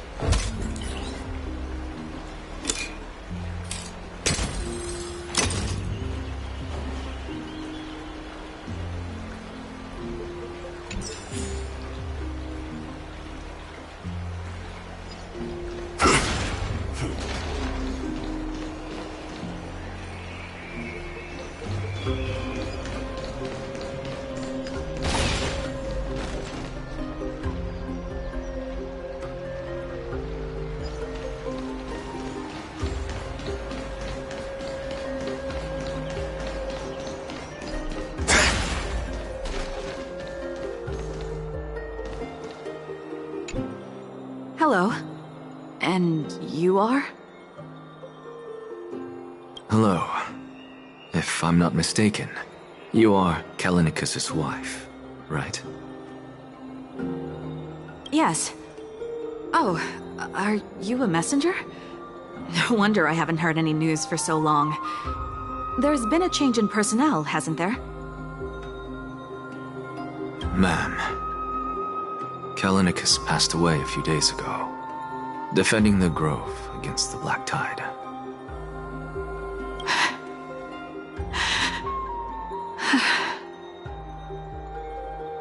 So, did he manage to defend the Grove? Huh? Yes. He managed to protect Circe's core flame, at the cost of his life. I see.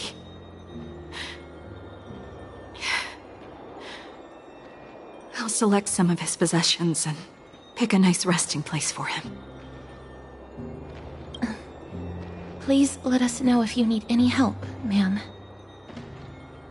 I come from Kremnos. Death and sacrifice are things I've learned to face with composure. You know, Kallinicus, even though he was a scholar, he'd always ask me to teach him how to fight whenever he came back.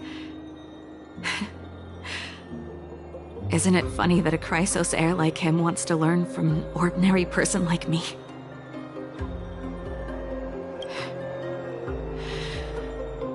I've been prepared for this for a long time. In times like these, any ordinary goodbye might just turn out to be a final farewell. I'm really sorry. There's nothing to be sorry for. I was once a warrior, and I'll find my way back to the battlefield someday. With the coming coronation of the new king of Kremnos, I'll take up my lance against the creatures of the Black Tide and seek vengeance for my husband.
Hello, young ones. Is there anything I can help you with? Are you the father of Kenani and Artakama?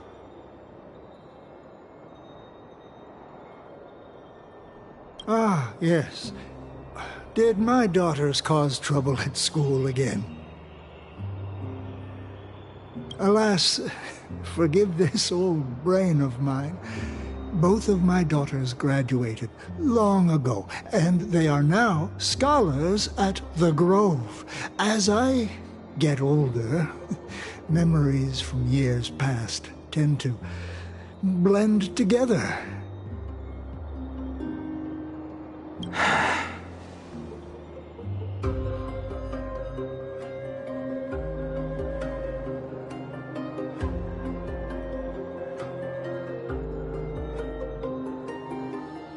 What's the matter, young one?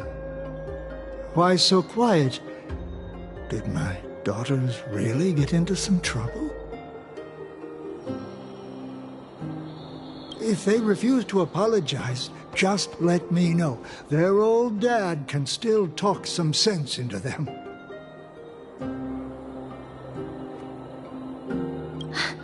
What should we do? I really can't tell him.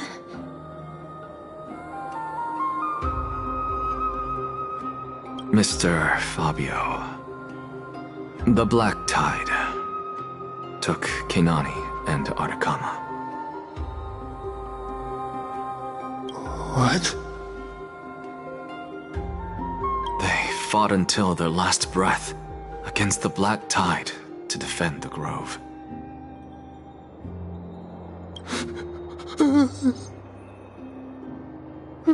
As the Chrysos heir stationed at the Grove, I failed to protect them. Mr. Fabio, if you're upset... Don't put it that way. Even if my Artakama wasn't one of the Chrysos heirs mentioned in the prophecy, she was still a heroine, wasn't she?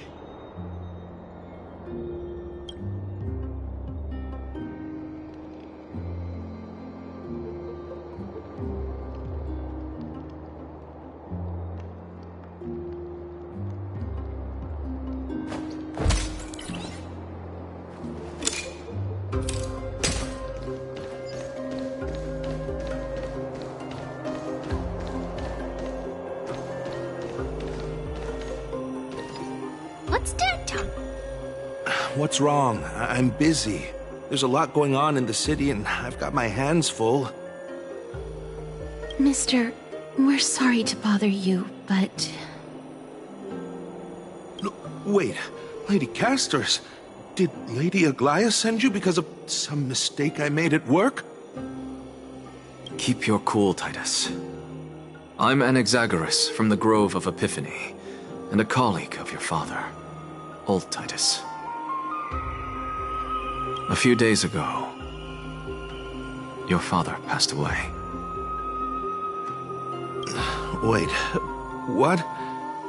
My old man died?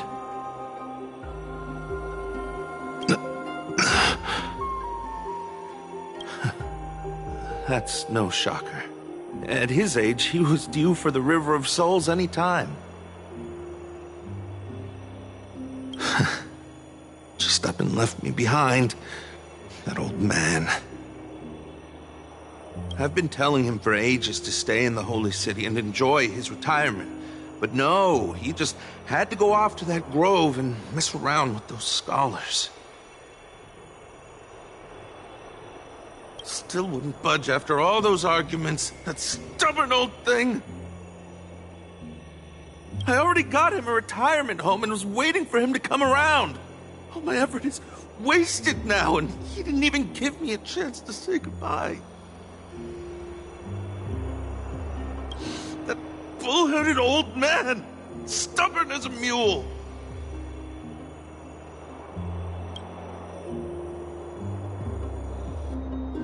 That is it. That's all the colleagues' families that I remember.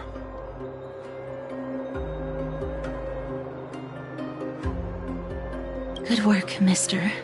and Professor Anaxa.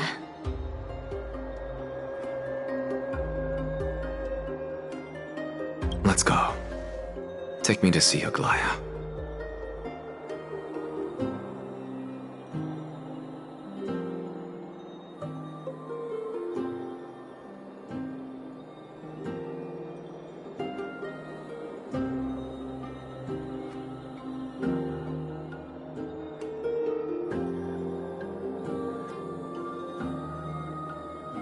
All right. I'll lead the way.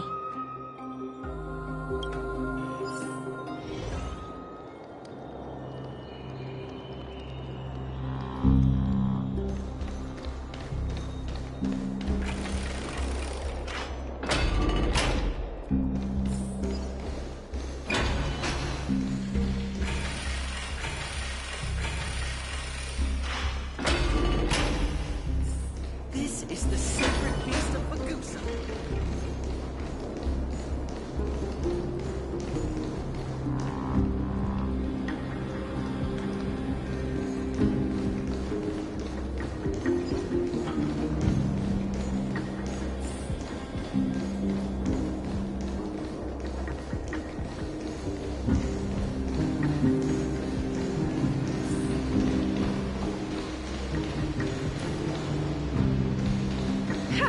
I'm even taller than Kepler now!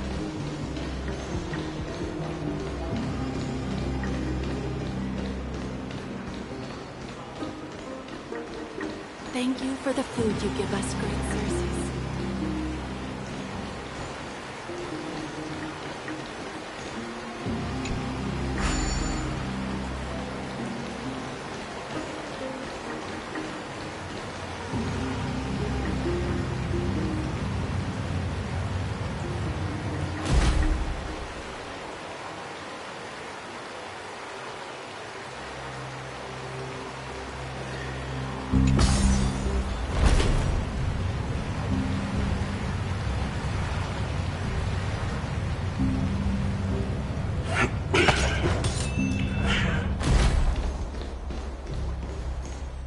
Miss Castoris, my lord, you're back.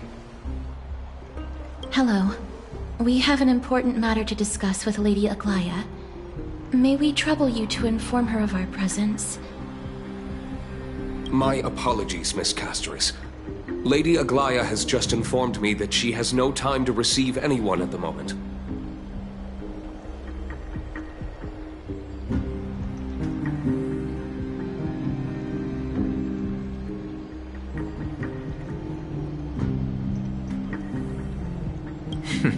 That's just great. She refuses to even see me. Answer me this, friend. Did Aglaya order you to take me directly to prison? Who are you? Please don't jest. It's possible that she really is busy.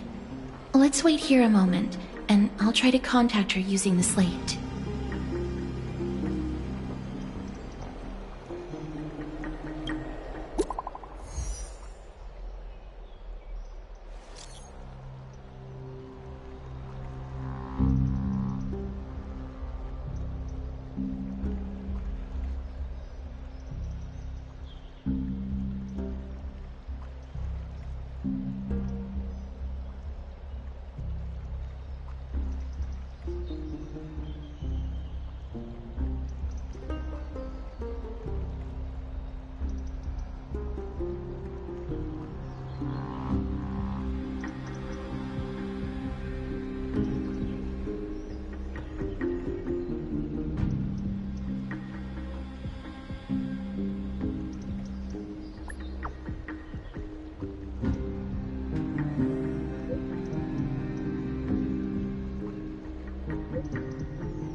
It's fortunate we don't have to confront that woman while I'm hauling around this sick body.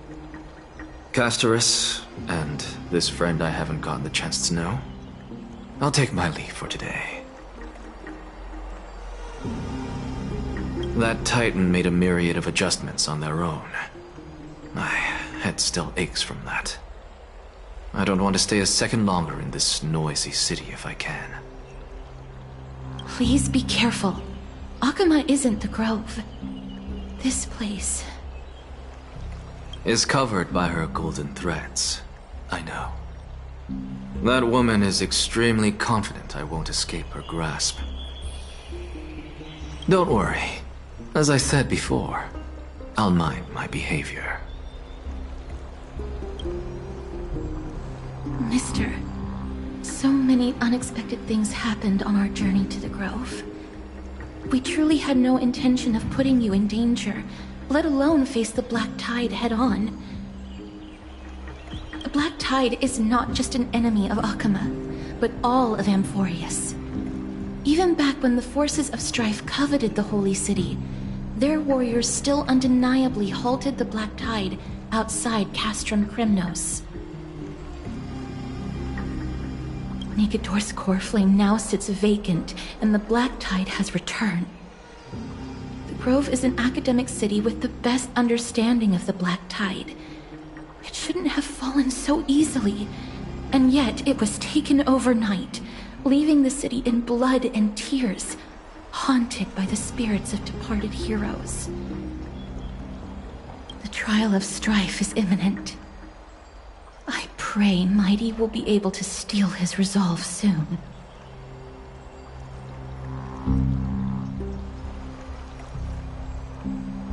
Lady Trebe once traveled across thousands of cities in Amphorius to repel the Black Tide. But even they have no recollection of this powerful enemy in all their journeys. Perhaps the fall of strife has triggered even more terrifying events in unseen places. As for me, I detected a strong stench of death from that entity. But it wasn't because it had a connection with Thanatos. I'm afraid it's purely because it has sent countless others to their deaths.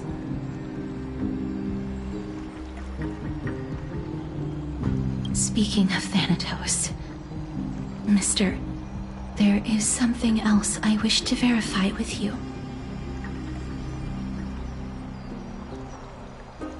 You must have an idea of the curse I bear by now. I was born as the shadow of death, a poison shunned by all living beings. Yet when you caught me in the grove,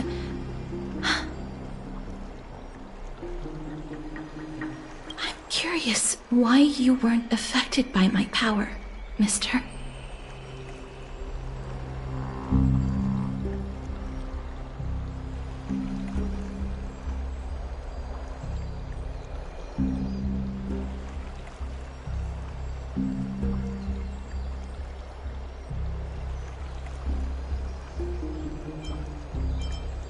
My apologies for the abrupt question.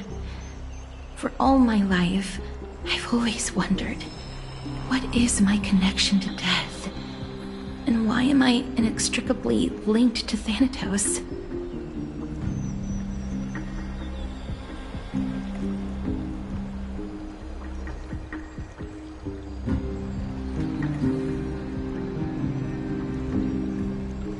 Mister, you must be tired after being on the move these past few days.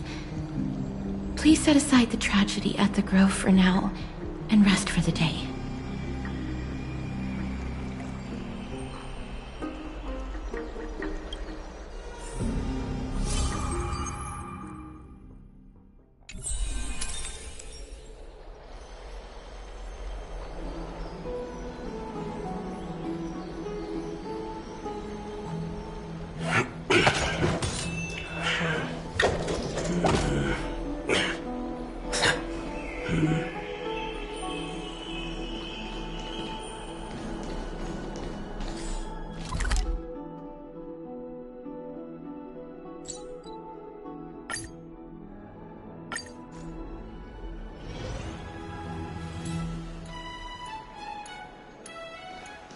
Have you heard? Seems like all the rooms... I'd love to go in and take a look.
Trian? What's wrong? Is there trouble at the Grove? Yes, I sensed something. It was fleeting, but very strong. It feels like they're in some big trouble.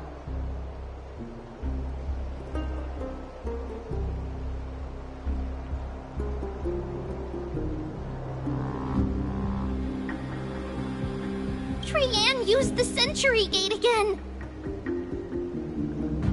Can you see what's actually happening? No, it's fuzzy like always. But the enemy's aura has disappeared. Maybe they've moved to a safe place.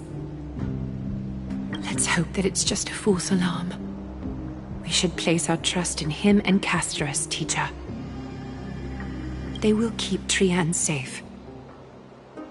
Aggie, you're talking like we are little kids. One day, Trian will reach her limit, and Trebi will take on the role of gatekeeper from her. We are all aware of that. I am just a little concerned about her state of mind. Trian was already unable to speak, even in short sentences when they left. We want to say a proper goodbye at the very least. I will pray with you. Thanks. And Aggie, it looks like we will need you to come with us to the baths this time to unwind. It feels like neither of us have laughed for a long while. It's time to head out with the West Wind! All right.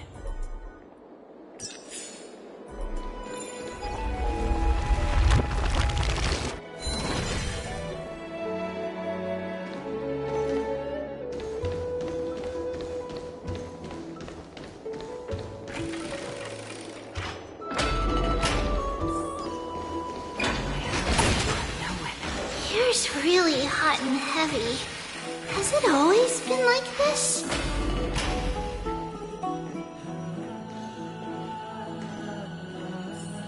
Is someone injured over there? What's going on? What happened here? Watch out! Watch out! For the Cremnoan! Cremnoan? This is their doing? Aggie, now's not the time to dwell on that. Let's help the injured people first. Excuse me! Coming through! Oh, you two are here as well. That's a relief. Even the Twilight Courtyard is involved? What in the world happened here? I actually just came to relax. But as soon as I got here, I saw all these people lying on the ground. I've examined them, and they don't seem to be seriously ill. It feels like they've just spent too much time in the hot water. Multiple individuals fainting simultaneously from the hot pool steam? Where is the manager of the baths? He disappeared, and no one knows where he's gone to. Some people have been saying that the Cremnoans are behind this. Lady Aglaya, what do you think about this? Let these people rest. The two of you, please come with me. Have you thought of something, Aggie? Yes. While their intentions elude me, it's time to bring this farce to a close. This is really bad. I heard it's the Cremnoan.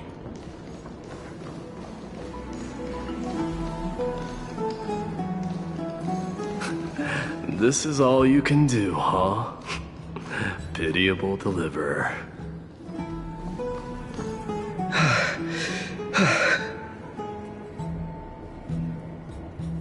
Snowy! Even Snowy! The culprit...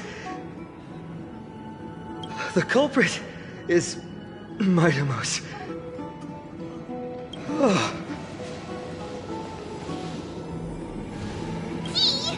What did you do to everybody? It's just another duel where I claimed victory. Duel? As I expected.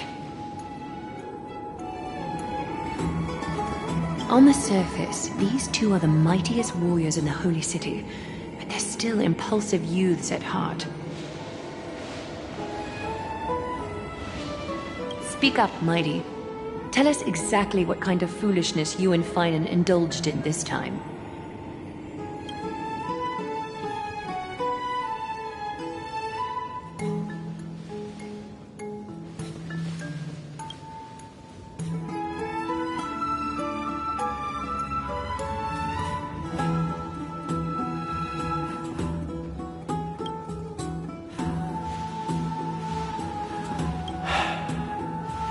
No, none of those sound right.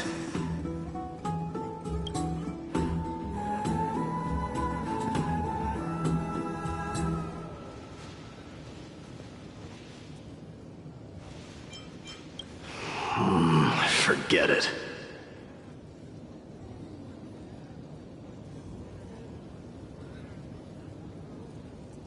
Am I seeing things? Is the magnificent deliverer finally deigning to step outside?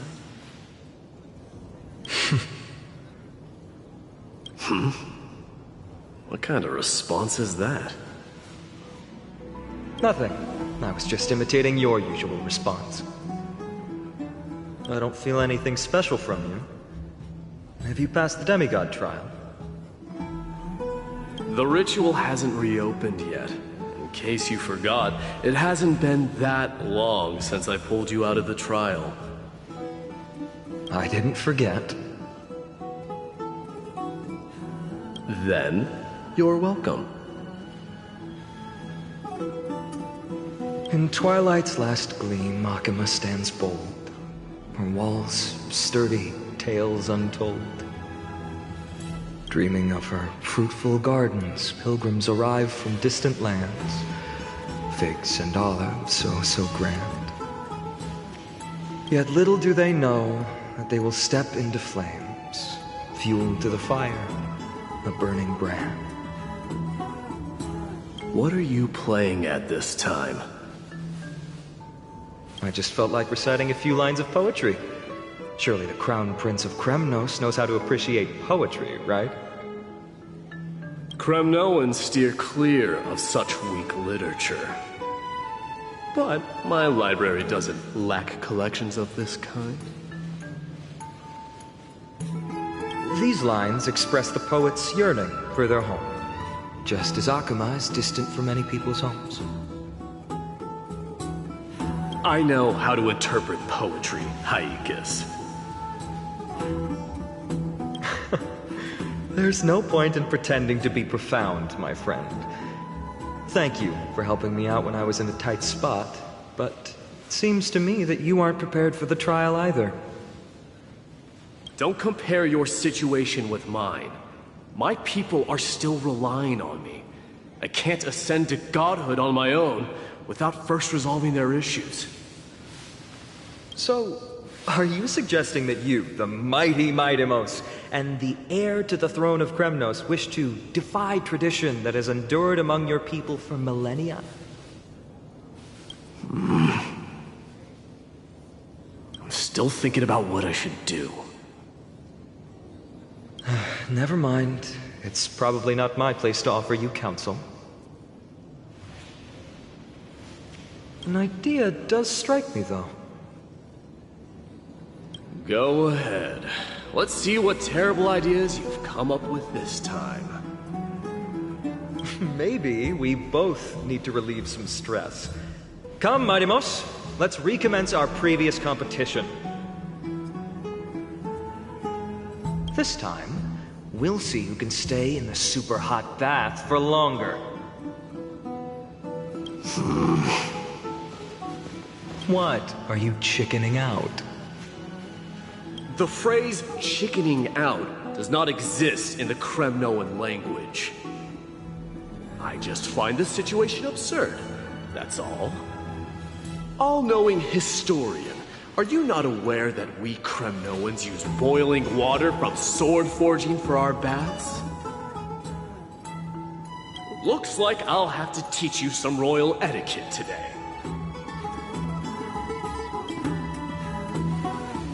And thus, an unprecedented sauna battle commences! With unparalleled resolve, the two warriors' determination even alters the very hue of the steam. Flames intertwine with scalding vapor, reaching toward the heavens, shrouding the sky and the sun. The spectacle is so magnificent that none dare gaze upon it directly. Since we can't see what's happening in the competition, why don't I regale you with a tale of kings to pass the time? Do you recall the legend of the Gorgo lion mentioned by a certain veteran? The central figure, the main character, was not the sole sovereign of that land. An Oryx stood as its formidable rival. Long before the dawn of Era Chrysia, the two beasts started their timeless battle on the plains of Tritos. The lion regarded the Oryx as its food, while the Oryx perceived the lion as a scornful, oppressive, and challenging barrier that it swore to topple with its antlers. For tens of thousands of years, without respite, the two creatures thus continued their relentless pursuit and rivalry.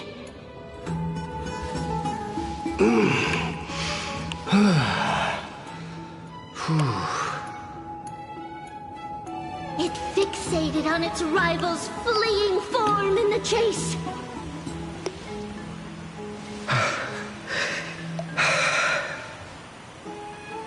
It set its sights on the other's neck, nearly within reach.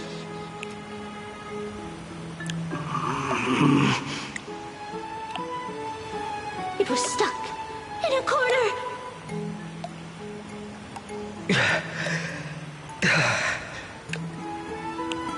It had nowhere to escape. on the land of Amphorius. Some lives meet their end at dusk, some at dawn, and yet others are fated to perish under the blistering sun at noon.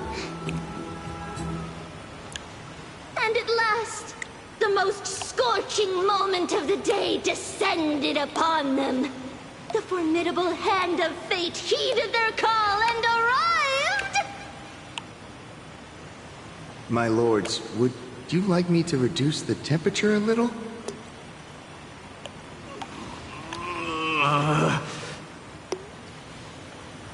What? You're chickening out already? Get lost. Are you asking me to get lost, or...?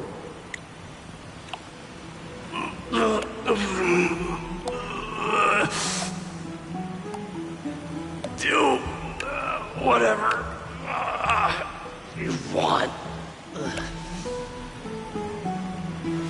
Oh, please forgive my presumptuousness, my lords.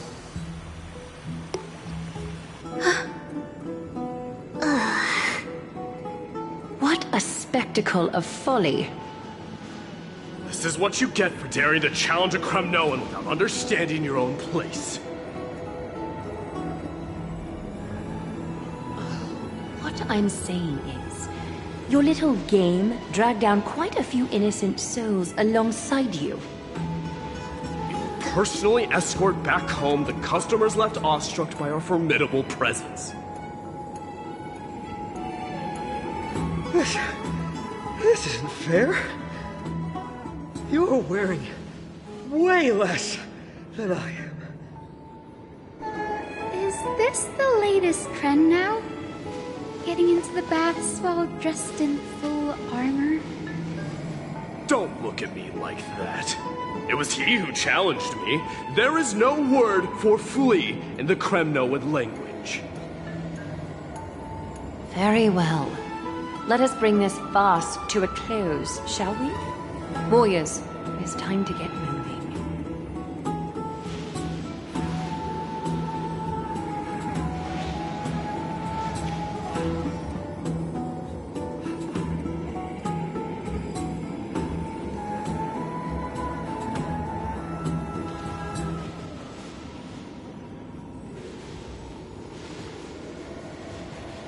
Alas, the Flame Chase journey is destined to be a lengthy one, replete with obstacles. But thanks to those two, all the gloom has vanished into thin air. Oh, we just had quite the commotion. It's not every day we find the Marmoreal Palace this serene. Shall we continue with our previous plans? Hyacinth, would you care to join us? Such an empty bath is indeed a rare sight. I was looking forward to unwinding after work. I'd be delighted to accept your invitation, Lady Treevee. How about we go to the biggest bath?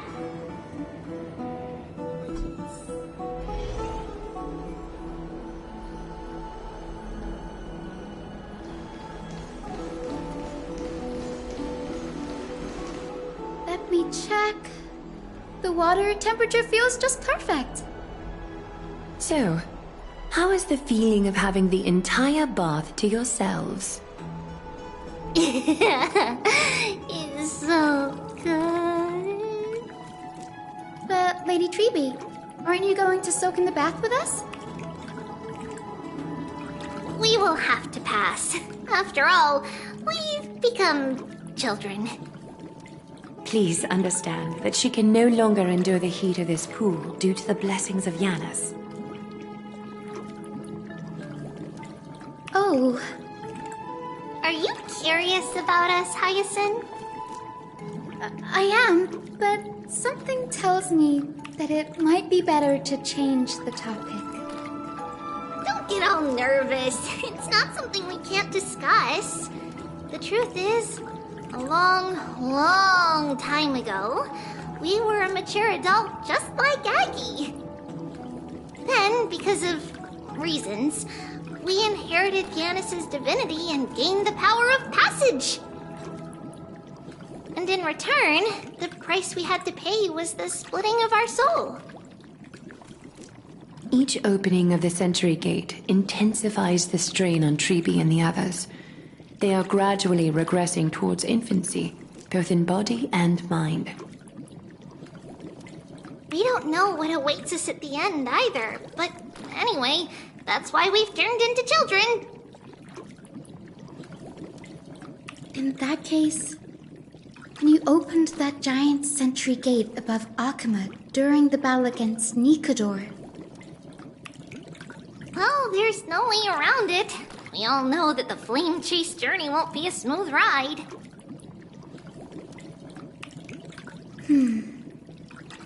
Maybe we can find a way to fix it. The primary research focus of Newsporists is the soul. We explore its depletion and methods to restore dispersed souls. As long as research continues, there might be a breakthrough that can help. We will do everything we can. So your first reaction is in fact denial. You're indeed an Access student. I look forward to your good news, Hyacinth. Now there's another reason to look forward to tomorrow.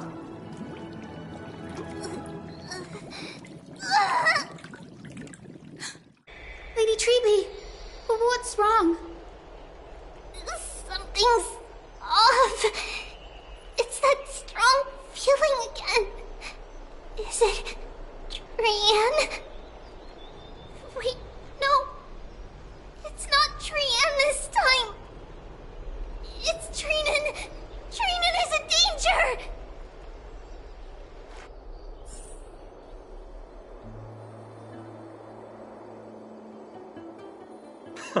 I win this round of escorting the bathers home. How does one contender alone make a valid competition? Offering a compliment or two wouldn't be the end of you, you know.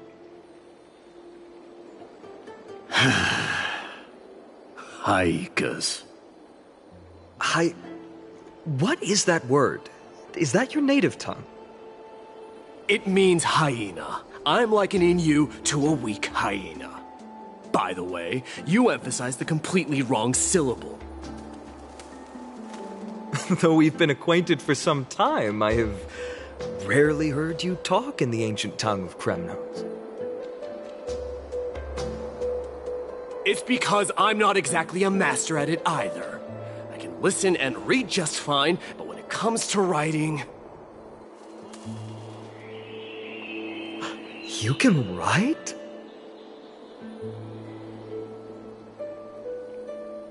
You speak as if you don't have a brain. That was in jest. I understand. After all, you spent all your childhood wandering far from home. Worry about yourself first, Deliverer. You also never mention your hometown, apart from when you need to introduce yourself.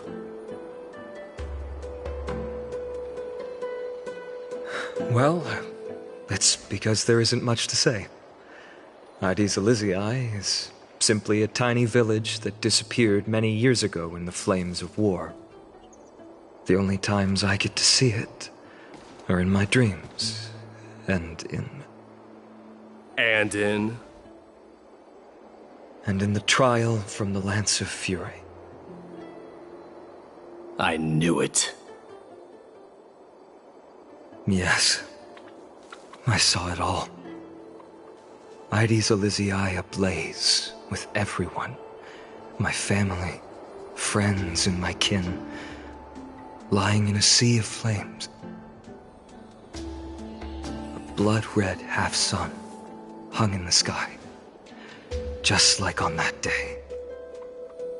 And before my eyes, that murderer killed Cyrene. But I saw its form this time. A black cloak, an eerie mask, and a broken giant sword that carried an ominous aura. I fought it in the trial. But even though I've been fighting, improving, and resolutely getting stronger all this time, I still couldn't defeat it. You were blinded by hatred, and almost lost yourself in that trial. That's right. And that's why I am truly thankful to you, Mightymouse. You finally picked up some manners. Better late than never. Then what about you, Mighty? What did you see in that trial? What do you fear? There is no word for fear in the Kremnoan language. I'm getting the feeling that your language has no words at all. But to answer your question, I saw Akuma in the trial. As well as... my old comrades. Hephaestion. Perdiccas. Ionius. Ptolemy. And Possesta. Ever since I returned from the Sea of Souls, these 5 have been by my side. We faced life and death together during our days in exile. Those 10 years were arduous, yet filled with moments worth treasuring. Each night, we would gather by the campfire, savoring honey brews and singing our hearts out. The wind in the wilds of Amphorius smelled like rust. Hephaestion would always tease me about adding goat milk to the honey brew, claiming I ruined the blood-red color of the drink. He had a scrawny figure, but was a relentless force on the battlefield, dispatching foes without so much as a blink. Perdiccas was an expert in concocting medicines, delving into all those strange folk remedies. Leonius was a swift runner, and our most reliable messenger. Ptolemy was a real bookworm, always spouting off in chapters and verses. When we left Kremnos, he made off with a stack of ancient tomes from the Grand Library. Not like it mattered, as my family owns the library. And then there was Possesta. He was the silent type, but a truly masterful musician. This is the first time I've heard you mention these 5, and their names. They died on the battlefield before the Kremnoan detachment managed to join Akuma.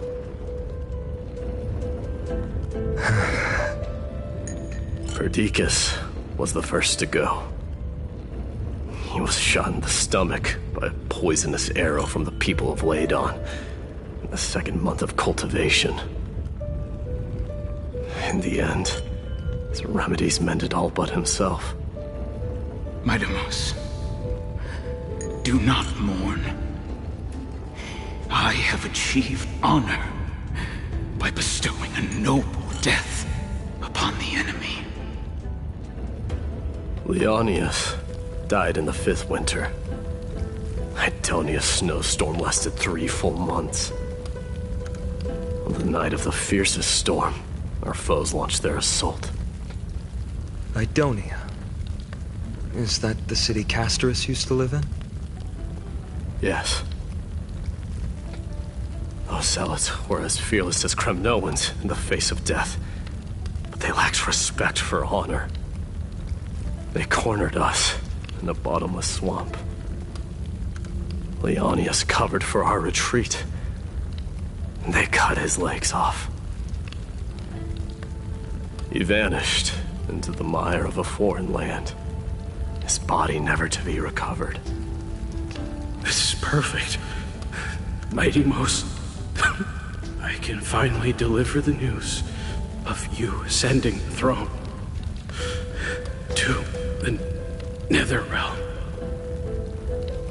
20 dusks later, we finally breached the walls of Idonia and entertained the usurper's plea for peace. However, the rebels refused to surrender and set up an ambush within the city. Ptolemy and his cavalry met their end before they could even relish our triumph. Those obelisks that collapsed after being set on fire became their final resting place. My Deimos, please, tell my family. It was not cunning schemes that vanquished Ptolemy, but the immense weight of Amphorius' entire history. Then, it was Pacesta. He lured the enemies into the city of Aeneonis with his melodies, buying us invaluable time. Our enemies, consumed by indignation when they discovered the trick, set the entire city and my soldiers on fire. His final words were recorded on a small clay tablet, fractured by the flames. My Deimos, don the crown. And at last, my most trusted friend, Hephaestion. He was supposed to stand by my side through it all. But a sudden relapse of his illness hit him on the eve of my duel against my father. He hid his condition from me. By the time I returned victorious, he had but a breath left in him. A Cremnoan, dying on a sick bed. I would be a laughingstock to everyone. Hephaestion, my dear friend. Spare your strength. I'll go get a physician. No need. Even if Perdiccas were here, he couldn't stop destiny from taking me away. No! None can take you away.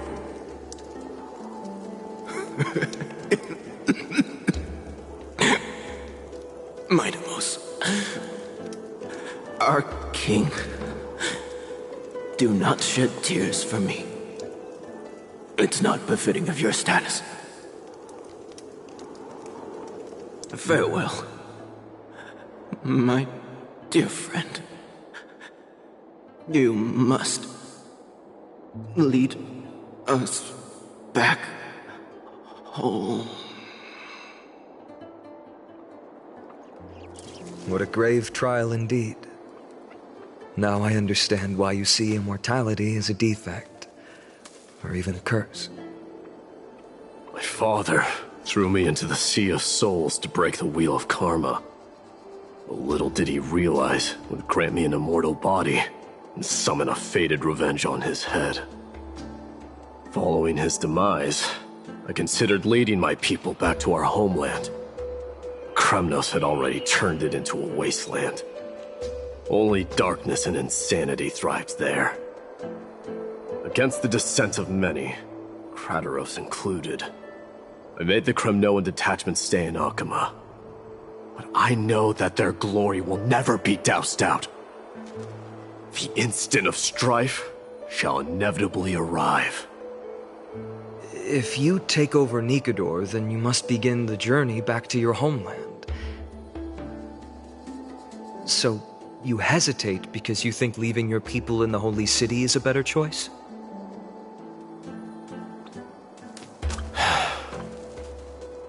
I don't know. But I have never been crowned. And those 5 were never endowed with any titles. None is aware of their glory. Your predicament is truly complicated. I don't know how I can give you any useful advice. Maybe you could seek counsel from more people, such as the Grand Craftsman. Cartonis' people seem to have been through comparable dilemmas. And that teacher of yours, Crateros? Dee, we've got a big problem! Big problem! Lady Tribby, what's making you so flustered? Hurry up and go save Trinan! She got abducted by Crateros! Crateros! What's going on? Ah, my Deimos. It seems I was the one who exposed my vulnerabilities first. Aglaya, I demand an explanation. This man abducted Trinan by force, and forced her to bring him to the Vortex of Genesis. He then brazenly stepped into the trial of the Lance of Fury, and naturally failed. She telling the truth? Why did you do that? Because I don't want to wait anymore. Your hesitation made me desperate. If you want to run away from your destiny to become king, then keep running. Someone will eventually stand up and fill in the gap left by strife. Then they will lead our people home. Age has blinded you, teacher. Can't you see that I'm hesitating because of this very recklessness seared into your blood? Crateros, do you truly believe you're worthy of entering the trial? To blaspheme against the prophecy? Does the mission we Chrysos heirs bear seem like child's play to you? Do you know how the Kremnoans see you, Aglaya? You're a hypocrite and a megalomaniac. The prophecy of Genesis and the Flame Chase journey are just excuses for you to seize power. Silence, Crateros. Do you even know what you're saying? Are you defending this woman, Mighty Mos? How many wars did people start because of her and her so-called prophecy? How many cities fell in the past millennium? Their people massacring each other. Even if this so-called Genesis really exists, will there be a place for the Kremnoans in that new world?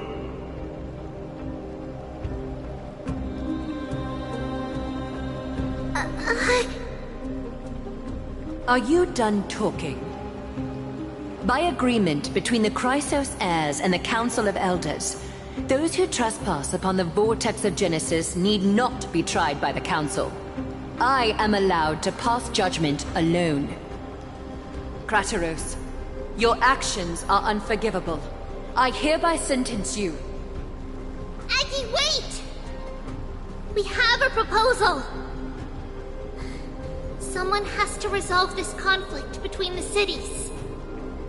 Lord Crateros did not use violence to harm us.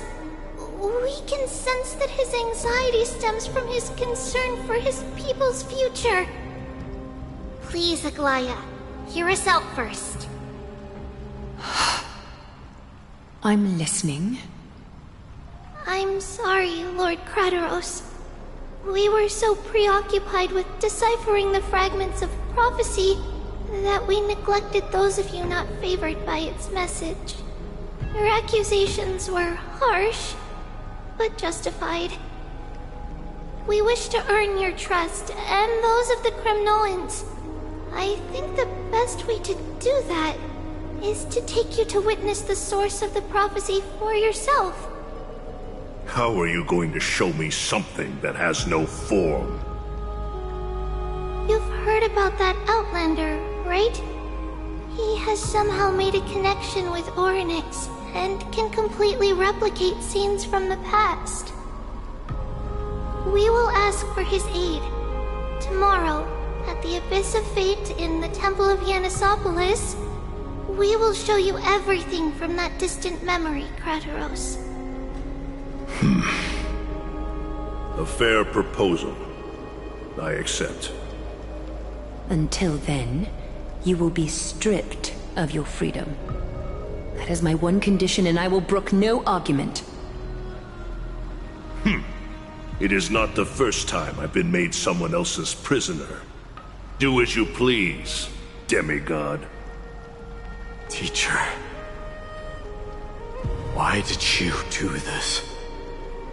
Forgive me, young master. But I just cannot wait any longer. Ever since your father died, Our people and I have been waiting for a day to revive Kremnos. We placed all of our hopes in you, but never received an answer. This obsession for returning home has become a sickness for our people. Wise as you are, I refuse to believe that you can't see the truth. You have a clear head, which is why you're also incomparably alone. A smart person can only choose to tangle himself with the mundane of this world. If you're truly capable of leading our people beyond this blood-stained fate, then prove it to me once more, Mighty Mos. Just as you did back then.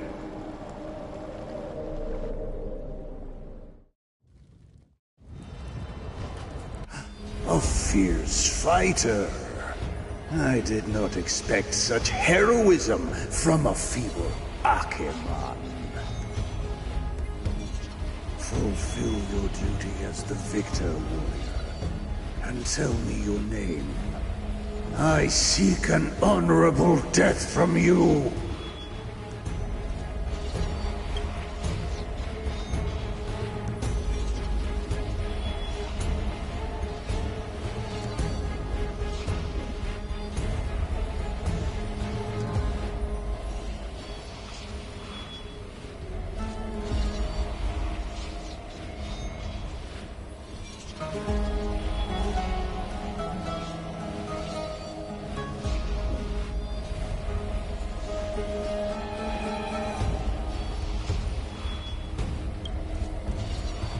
As if you have any honor! Listen closely. I am the leader of the Kremnoan detachment, Mighty Mos. I'm here to finish you, Father.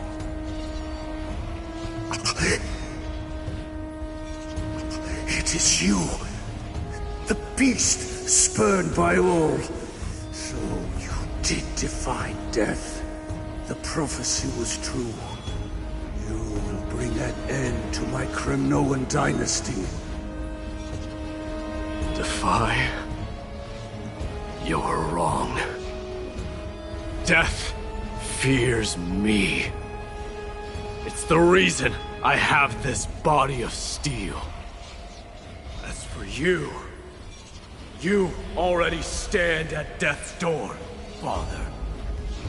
You were the one who threw me into the Sea of Souls. The one who tried in vain to enslave a Titan. And the one who desecrated the body of a god. Haikis! You're a weak king. So weak that even the lowliest hyena is a more noble existence than you. And now, fate's reckoning is upon you. Then swing your blade. Take my crown. Coronate yourself with an old king's blood and inherit it all. Become the new rightful king of Kremnos. No. I don't want the crown. Listen. There's only one end for the kings of Kremnos. Then the crown means nothing to me. All I want is your life. To avenge Mother and my comrades. But the walls of Kremnos will not fall with me. Do you truly think you can escape fate's grasp, my son? You and I, we're both the same. We feast on strife and fear. Now, kill me! The son of Gorgo is destined to be crowned in blood!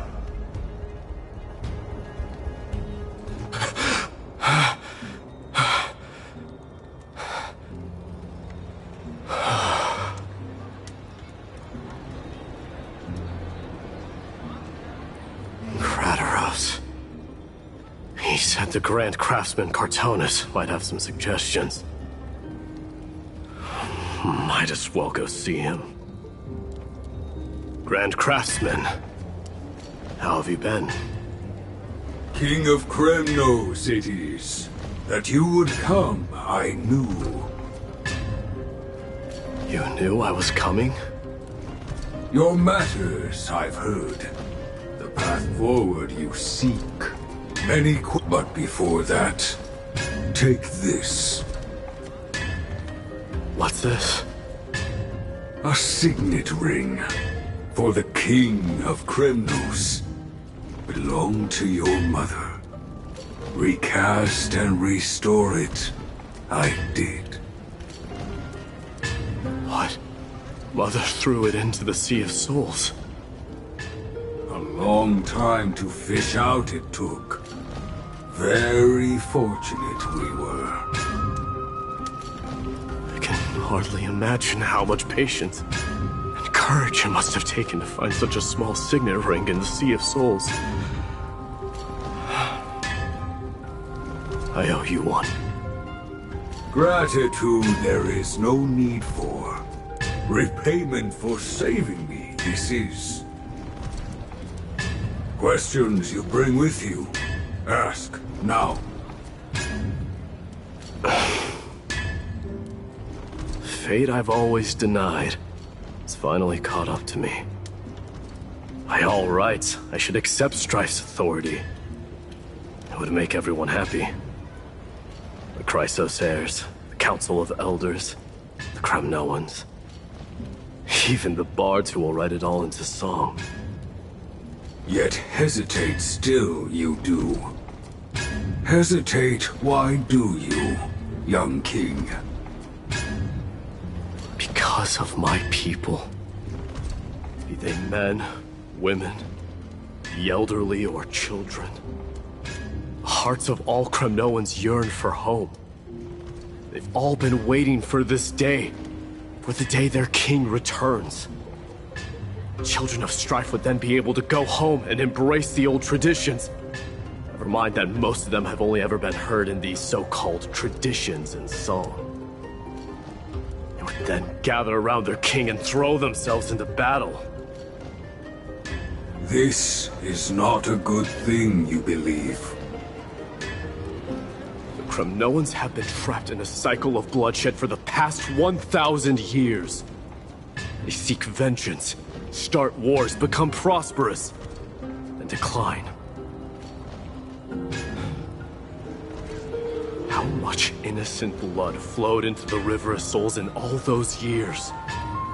How many needless sacrifices could we have avoided? If I accept that fate and become the totem of strife, that lead my people into repeating the same mistakes, then of course I would be terrified. I'd be terrified of becoming king.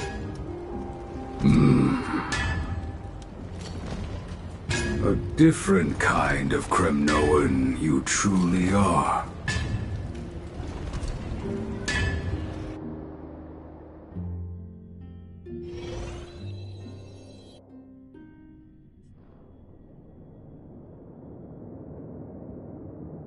Mama, I had a dream last night. Oh. Now what did you dream about, my darling Trebios? I had a dream that I turned into many me's. Then we made the moon into a ship and made the stars into our sails. Then we floated on the ocean and let the wind blow us in any direction it wanted. Well, that sounds like a lovely dream. Yeah! The ocean and the sky were really, really dark. But there were so many of me that I wasn't scared at all, because we'd all sing together. The ocean wind blew us onto an island where the wind tasted like flowers. There were bleating sheep and chirping birds inviting us to be their guests. There were so many animals on the island, but none of them ever fought. Giannis's holy maidens can receive guidance from the God of Passages. Perhaps what you saw in your dream is a divine land somewhere in Amphorius. You think so? What's wrong, Trebios? You look unhappy. Because on that same island, I saw a dark mountain on the other side of the ocean. And it was very, very tall. The mountain looked alive, and it kept getting closer to the island. Then I realized it wasn't a mountain, but a very, very tall wave made of water. When the wave smashed against the island, it looked like it was going to eat the island up.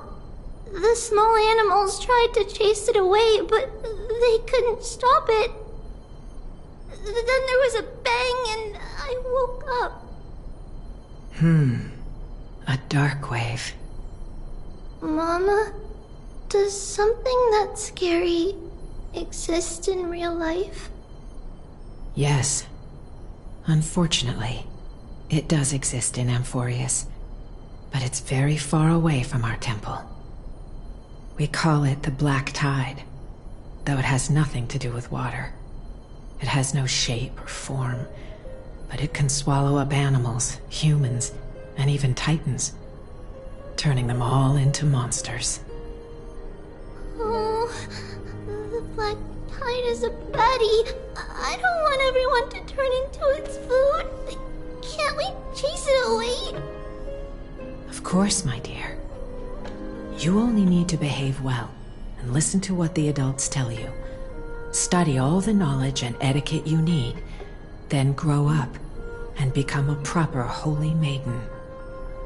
The divine Yanis will then give you guidance and help you light the way for the people. Wow, I'm gonna eat a lot and study a lot and become a holy maiden. But Mama, you said the Black Tide can swallow up titans too. What do we do if even Yanis is eaten? If that happens, then the Holy Maiden will have to be the one to guide people on the right path. After all, we are the human avatars of the God of Passages, yeah? Yeah! But one person alone is not enough. Once you're older, you'll make a lot of friends.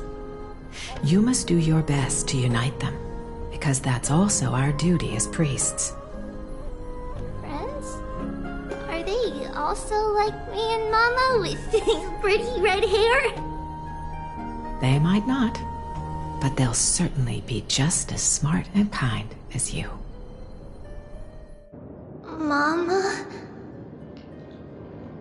Am I dreaming? Don't be silly, dear. Of course you're not dreaming. I've always been by your side. What? Now be a good girl and call your friends over too. Let's play hide and seek, just like we used to, okay? My Trebios is the smartest girl. I'm sure you'll remember where everyone is hiding. The voice sounds so far away. I don't remember. Who am I looking for? Your friends, who will chase the Black Tide away alongside you, of course. Is this from my childhood? I don't remember.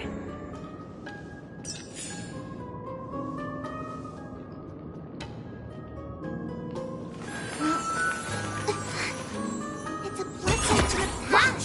We'll pass it on as fast as we can. Let's go.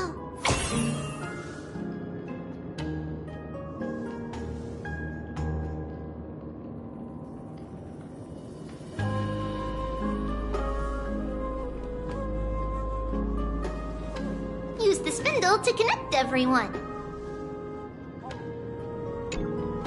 There will be an amazing captain on that big ship. She's cheerful, optimistic, bold, and cautious. She'll be able to get everyone together. Wow, that's amazing! Can I be the captain? Of course you can. But you'll find someone else who's better for the job, my dear. I think that person lives in a beautiful temple that sits atop a hillside, covered in golden fig trees.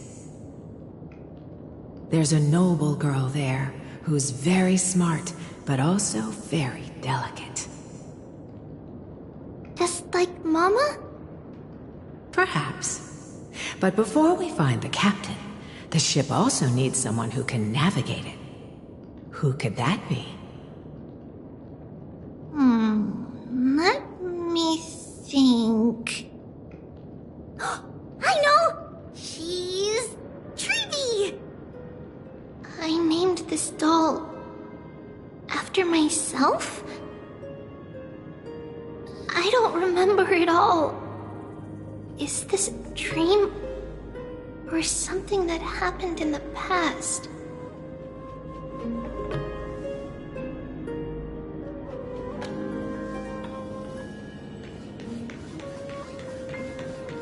That chest! You can't lock me away! It's packed full. Mama must have left all of these for me. All the words are blurred out. Could it be that my memory is fading?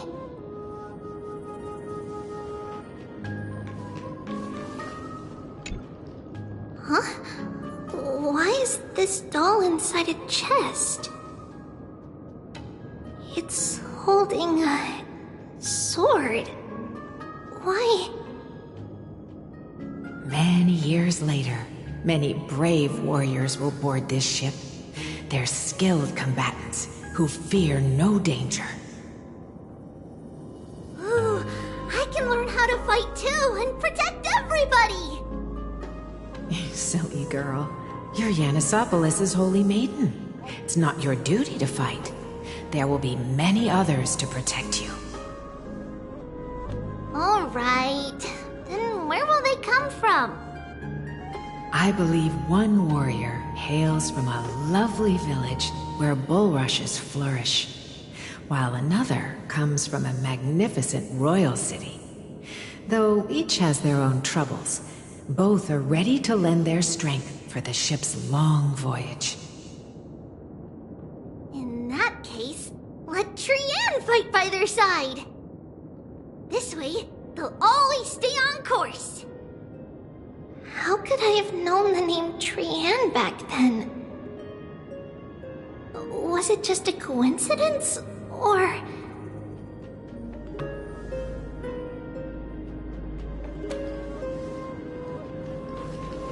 Learning can change your destiny! When navigating at sea, you need to know both astronomy and geography. Isn't Yanis' knowledge enough? Oh, sweetie. The ocean isn't like the land. It's easy to get lost. That's why it's important to learn to recognize the miracle of Aquila. Alright! Even though my brain is already super duper smart, I'll still try my very best! Circe also favors children who try their best. They will send a wise scholar as everyone's teacher to help you reach your dreams. I want to be a teacher too! Oh, wait. I'm super duper smart. So I want to be the teacher's teacher! Why not? But if you're going to be a teacher, you might need to tone down that hyper energy of yours. Then Trinan can do it! She's well-behaved and would make a great teacher. Mama and the others always said that I had a great memory. But now, I can't even tell if this is a memory or a dream. Come, let's line them up.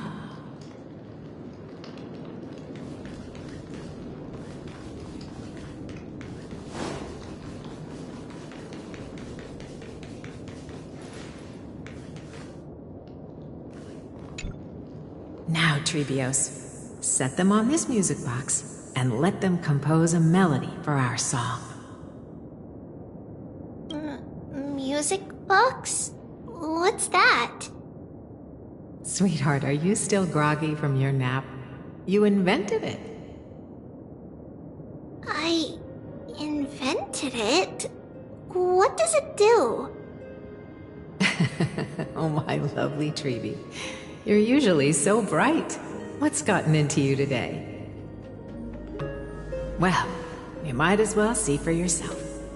Put your good friends on it and see the wonders it can do. Put the dolls on.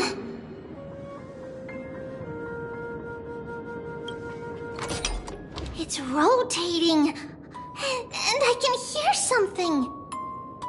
That's right. It's a music box. If you place the dolls in the right spots, it will start rotating and play beautiful music. Out of all your inventions, this one is my favorite.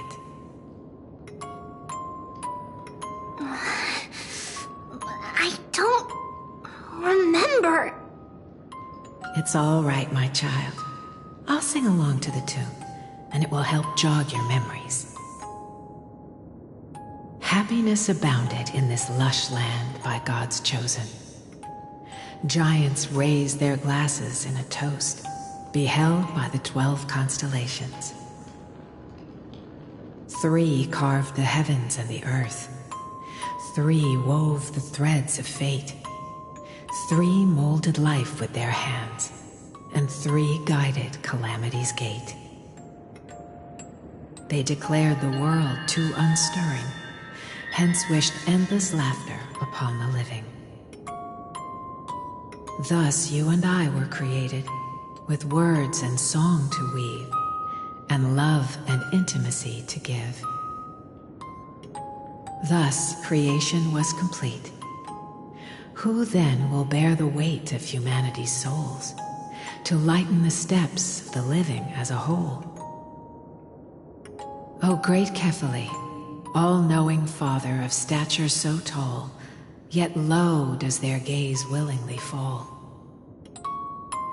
With light of dawn heavy upon their shoulders, golden blood spills unto the land,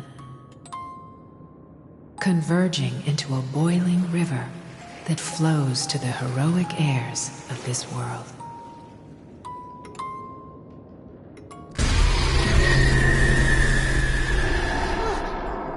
What's going on? Oh, Eunice, please lend me your ears. In black mist, as death and fate draw close, on the bloodied earth, the living dead, but ghosts. What is this world? It mirrors your maze-like face. What is this world? A silent lament without a trace. What is the past? Wandering ghosts that linger. What is the future? Souls scattered by fate's finger. What is the start? A voyage born in solitude. What is the end? A spirit, lonely and subdued. Lonely and subdued. And subdued. And subdued. Subdued. Subdued. Subdued. Subdued. Subdued.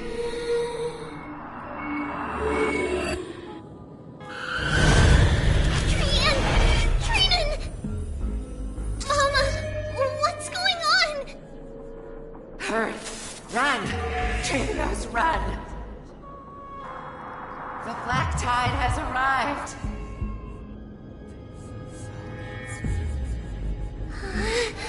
Where can I go?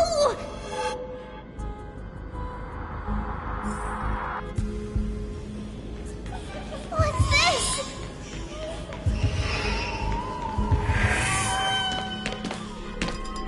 Why?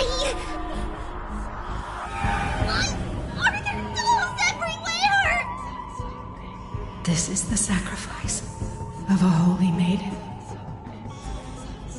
You won't make it to the one person can.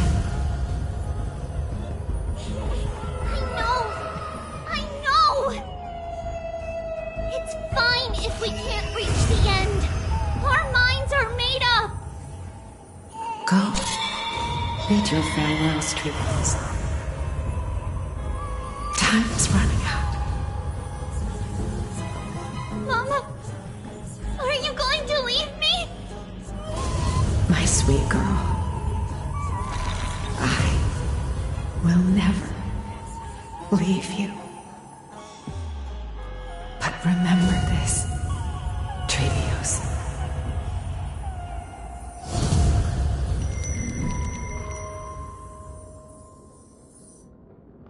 All shall bid farewell to one, and that person alone will witness the miracle. Since your mind is made up, then traverse the black tide and dispel the fog for Amphorius. I shall see you tomorrow, my dearest Trevios.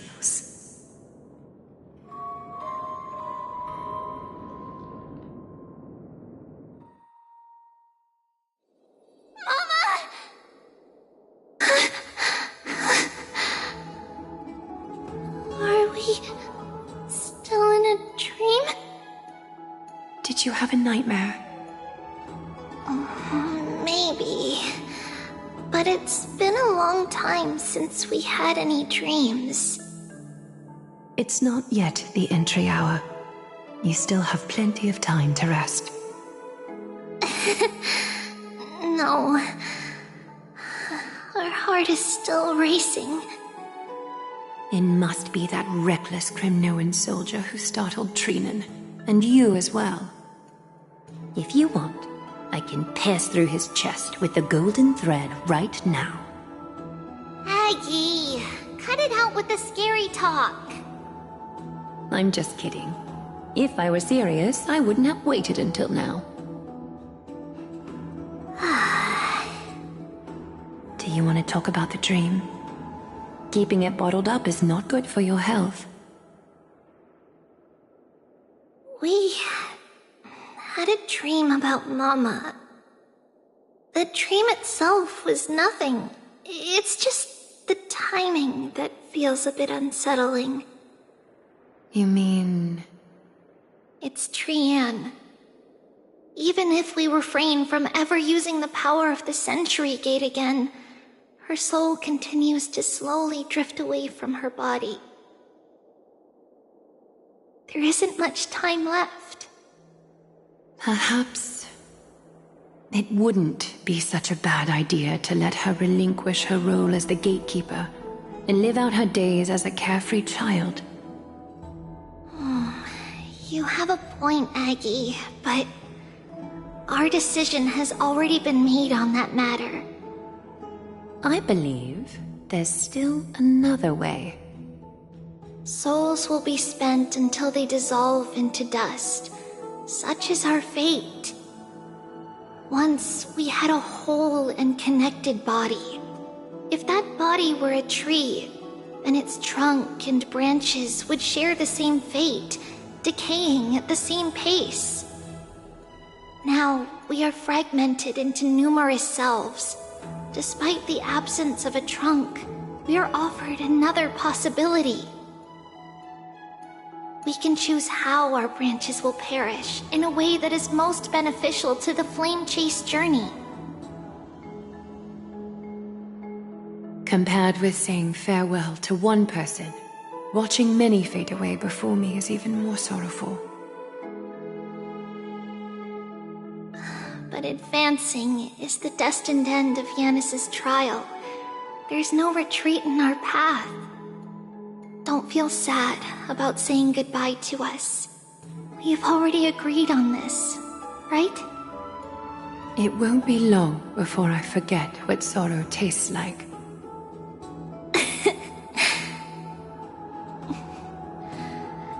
So, what would you like for breakfast, Aggie? What? Where did that come from? After all this talking, we're feeling a bit hungry.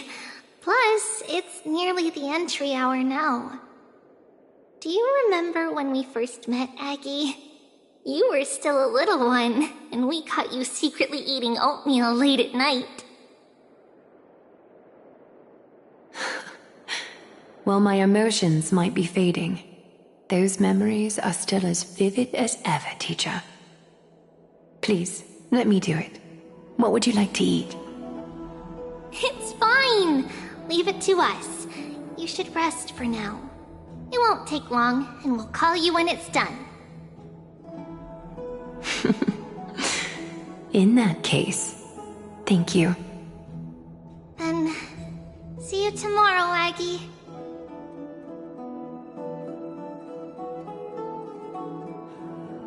Nevertheless, that nightmare is ominous. Memories are slipping away, even the image of Mama. Just as expected, another trip must be made into the abyss of fate. Hopefully Orynyx will be willing to help us.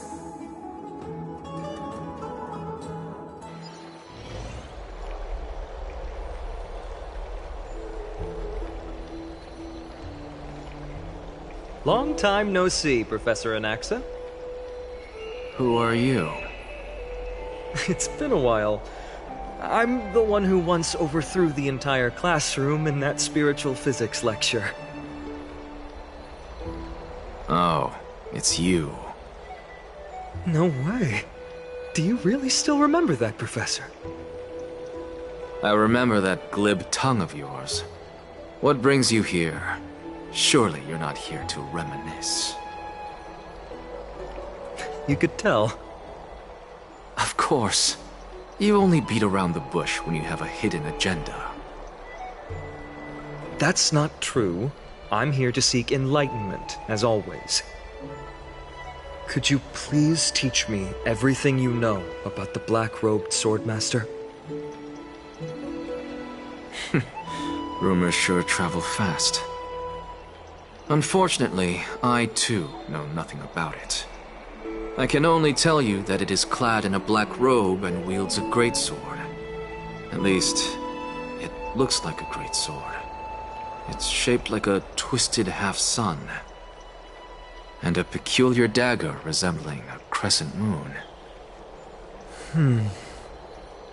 By the way, take this with you.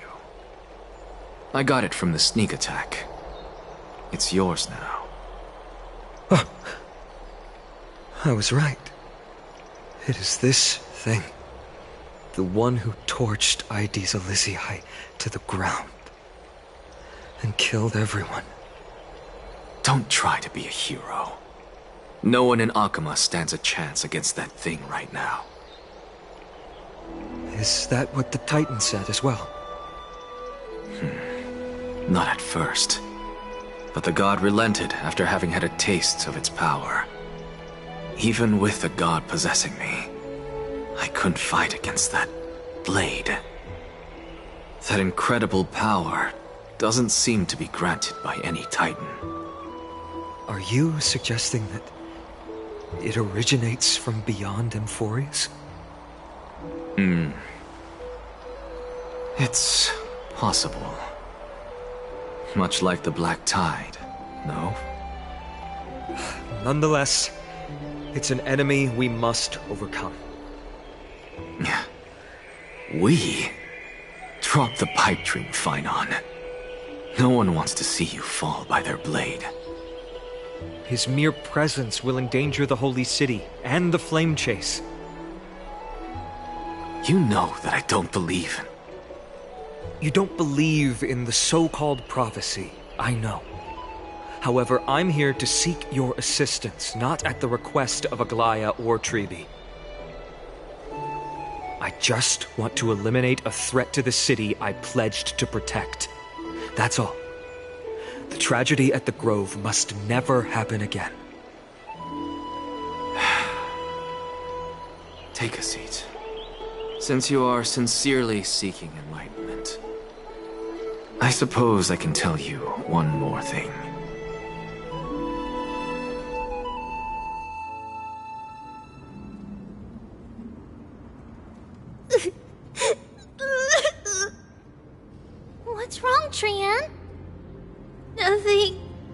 just remembering what happened at the Grove. Monster in the black cloak. So scary. Everyone in danger. Nightmare. I can't forget. Don't be scared. There are no bad guys here.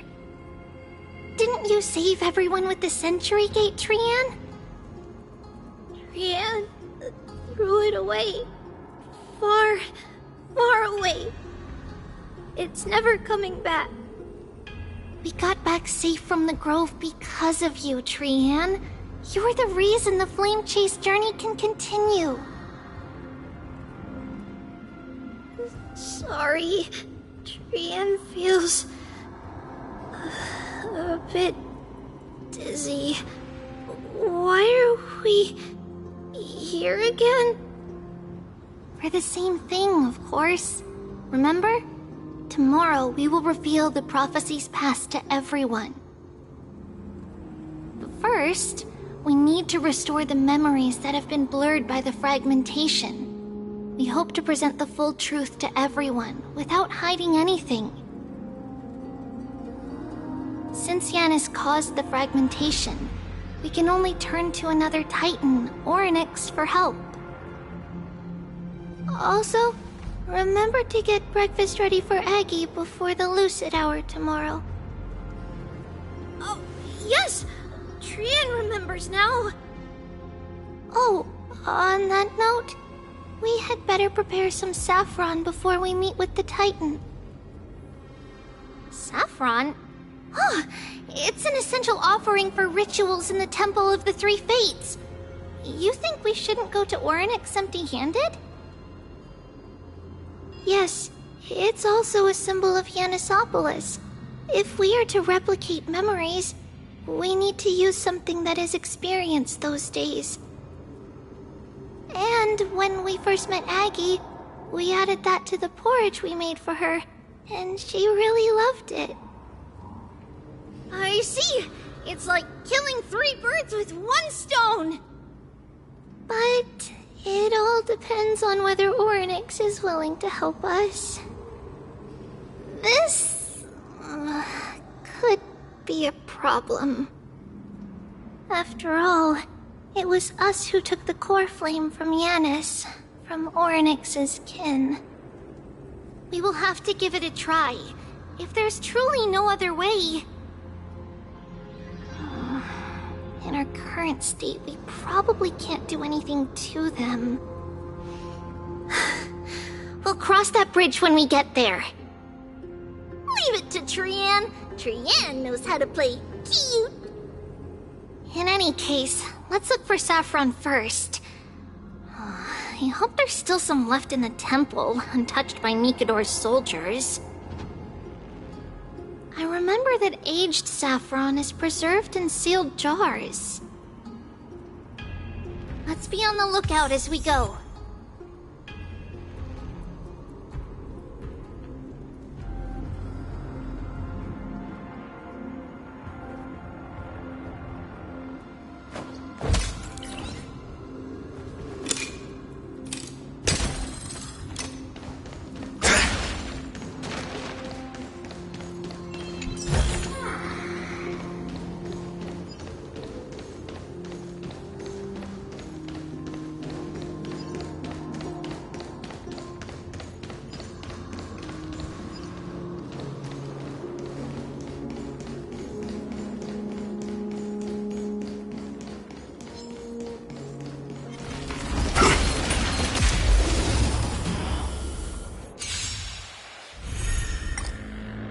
Let's duel! Your end approaches. Savor it for me.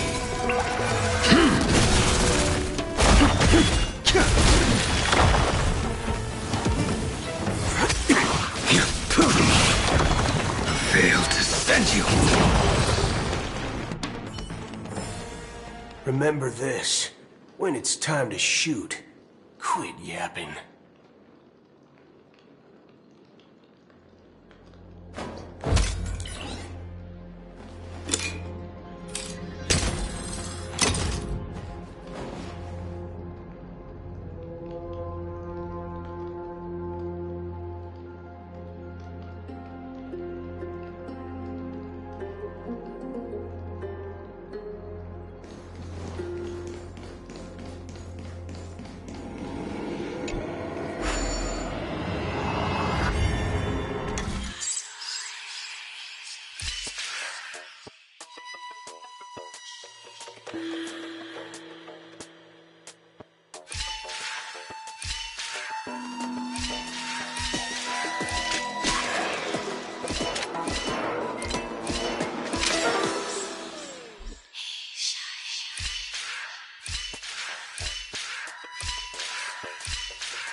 Not bad. How many credits is this worth?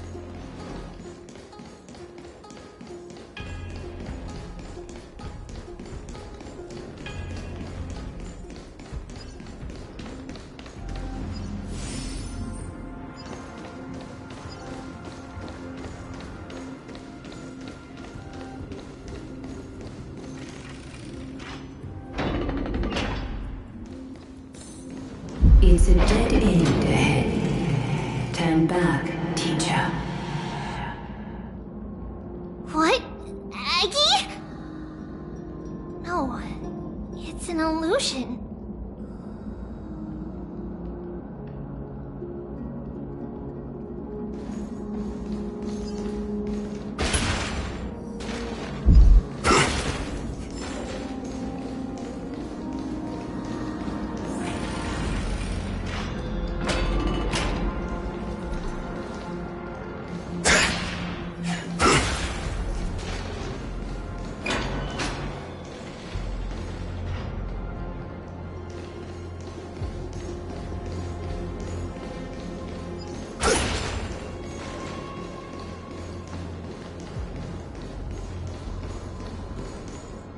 Wow, this room is huge! Trinan, did you? Yeah, I saw it. Was that a warning from Orynyx? What are you two whispering about? Treeby? Trinan? Trian can't even hear our own telecommunication. Well, never mind. Trian suddenly feels like this place is quite familiar. Oh, there's a whiff of safari in this room. It's right over there. Over here, follow Trian. Trian, slow down.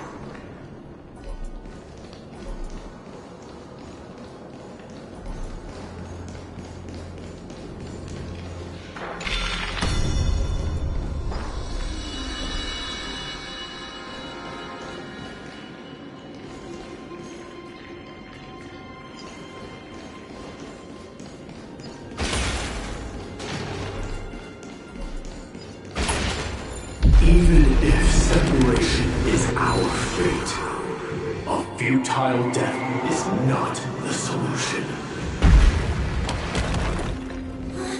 It appeared again.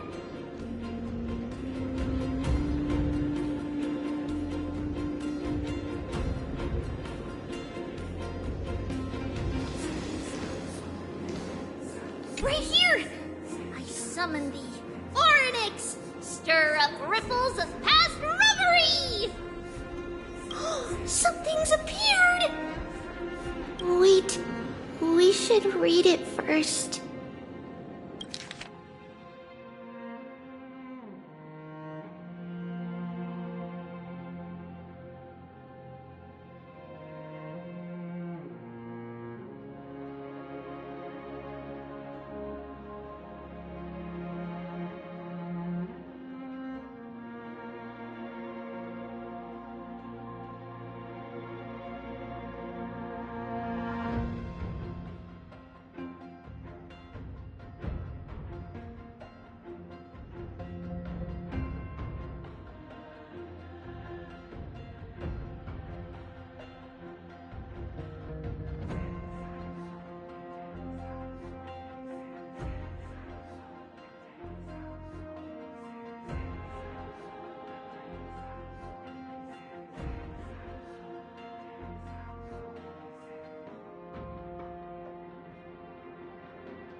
Wait, this is a letter?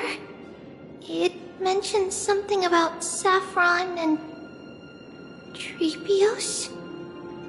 Isn't that name... Never mind that for now. Why is this letter here? And how did Trian sense it? Could it be our lost memories? Is it possible that we were already noticed by Oryx and entered their trial? But why haven't they said a word? Oryx has the whims of a child. Perhaps they're toying with us on purpose. Come on, this isn't the right time to be playing games.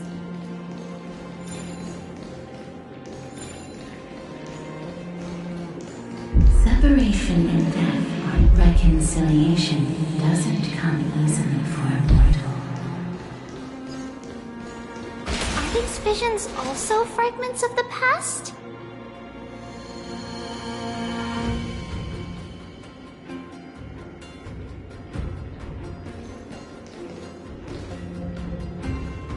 Treevee!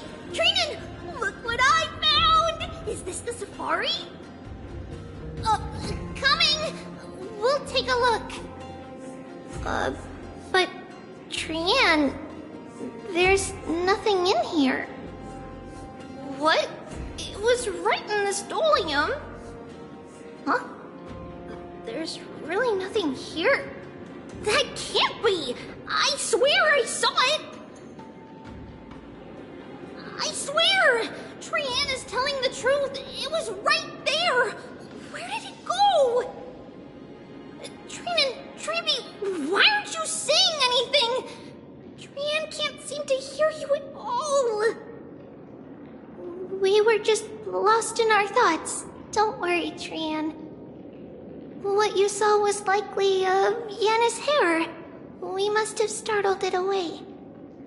Okay.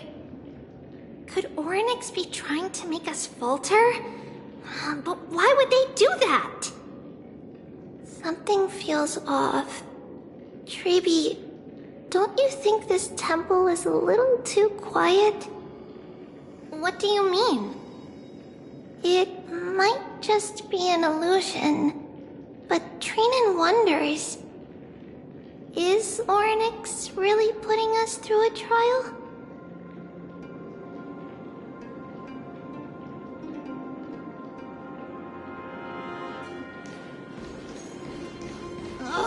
Still no luck finding any safari. I suppose we can do without it. Let's try to convince Oryx. At least they didn't toss us out straight away.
This reward's not even a fraction of the bounty on my head.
Trevi, Trinan, look at this!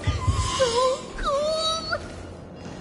There are so many of us now! Trinan!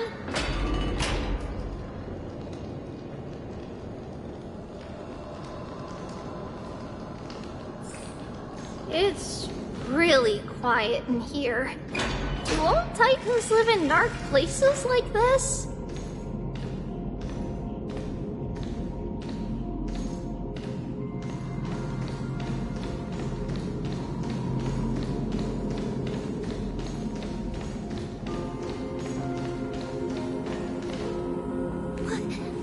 What's going on?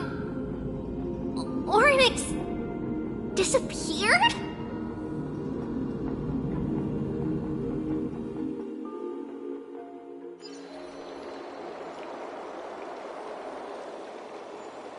Are you saying that the black-robed swordmaster is not just tied to the Black Tide, but is also hunting for core flames everywhere? This is the most plausible possibility. First, it has a vessel that can hold core flames. Second, I'm one of its targets. Let's start with the first premise. Its peculiar ceremonial blade can interact with a core flame, as evidenced by the pull I felt when it stabbed into my chest. I hypothesized that the blade can sense, absorb, or even retain core flames. The second premise is even more explicit. When it was engaged in fierce battle with many of us and was heavily distracted, it remained consistently focused on me. Or rather, on the Titan Circes inside me. So it's plundering the flames. But if your argument holds up, wouldn't he be headed to Akama soon? The vortex of Genesis is full of the Titan's core flames. Not necessarily. Let's call that person the Flame Reaver for now. If my presumption holds, that person has 3 targets. The first target is me. The second target is Oryx, who hasn't yet fallen. And the third is Akama and the Vortex of Genesis, where the core flames are housed. But I suspect Akama won't be their first target. Kefali's core flame is guarded by the Council of Elders' arcane power.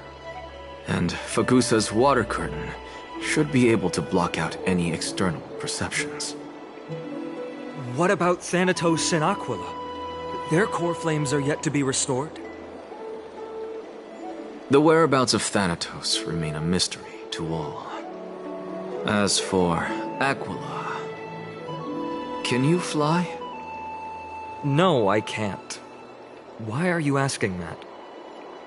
Can that Swordmaster fly? Good point. But what if he does grow wings?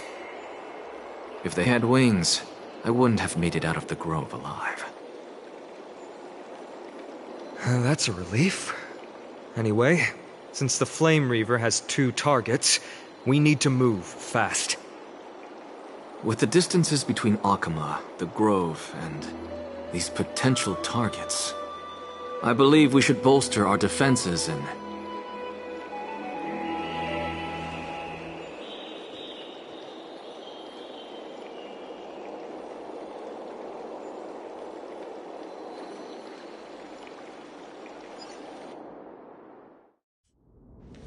Oryx! Are you in here? No response at all. Did they foresee that we were coming and hide in the fog? Or...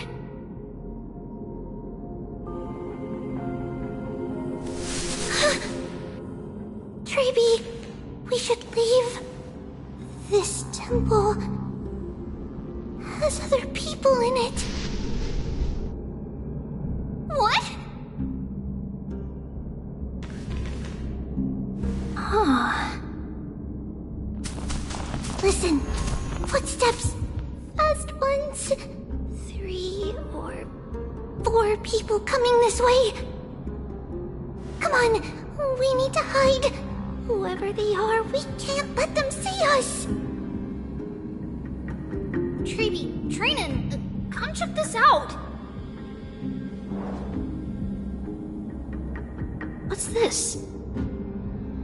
Trian feels like it's so familiar.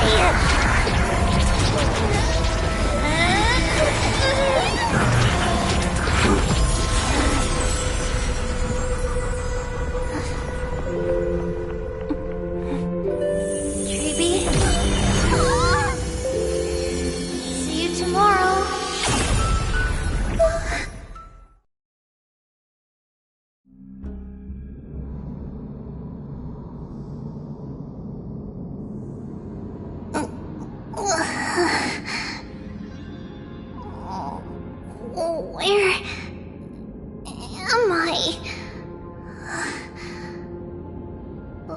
Little Gray? Snowy? And... Wait... Where's Trian?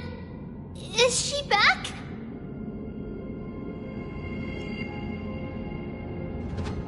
We only saw the 2 of you collapsed on the side of the road when we arrived.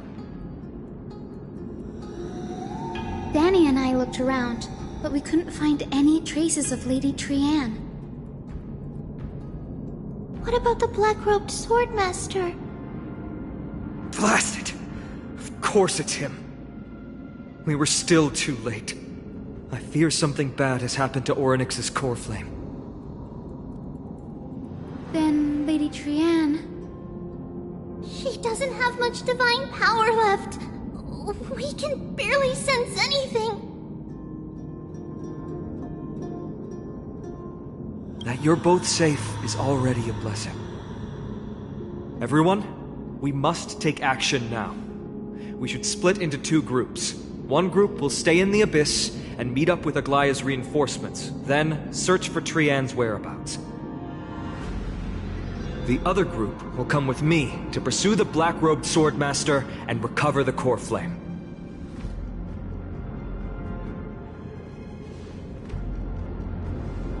I didn't get to tell you this before, but Anaxa and I already have our misgivings about the Black Tide, so we've made preparations. I'll tell you the details as we move. Opportunities are fleeting on the battlefield. We should hurry.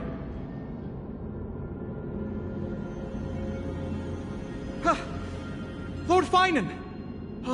Lady Treeby and Lady Trinan. I'm glad you're all right. Did Aglaya's people get here? Yes. Lady Aglaya already knows about the situation and sent along a message. Finan, I understand that Swordmaster is of great importance to you. But if you charge in without a plan, I fear that You won't be the only one who dies in vain. I understand. Hatred is a hero's deadliest poison. I have no intention of fighting alone. If that Swordmaster really is related to the Black Tide, the Chrysos heirs must not take them lightly. I have indeed planned to return to the Holy City and discuss the strategy with Aglaya. We'll need all the help we can get for this encirclement.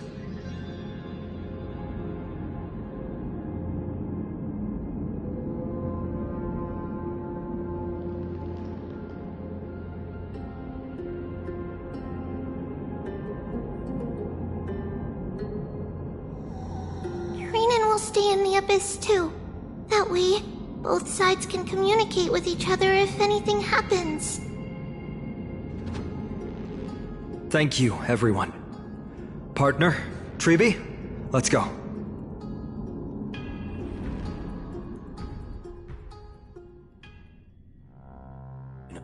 We're back, Aglaya. You should have come to me first, Finan. Aggie, there's no need to scold Snowy. Akuma is currently in grave danger. I know.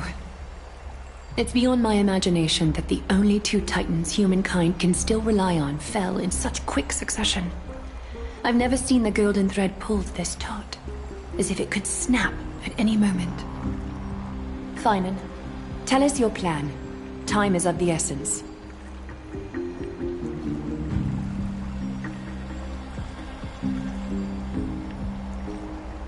This being is not just hunting titans, but taking the core flames too?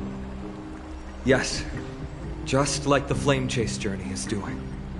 Professor Anaxa thinks the Flame Reaver's arrival is likely a sign the Black Tide has spread further. Regardless of whether you're right, this being is still far more aggressive than we expected. But its madness is also an opportunity for us. If its goal is the core flame, then that means us humans can lure it into a trap. Anaxa had already left the Holy City with Cersei's core flame while we were on our way to the Abyss, so he can make preparations for the battlefield. Tell me, what makes you think this won't end with us losing another core flame? Because this time, the power from beyond the sky is also at our side. He is the key.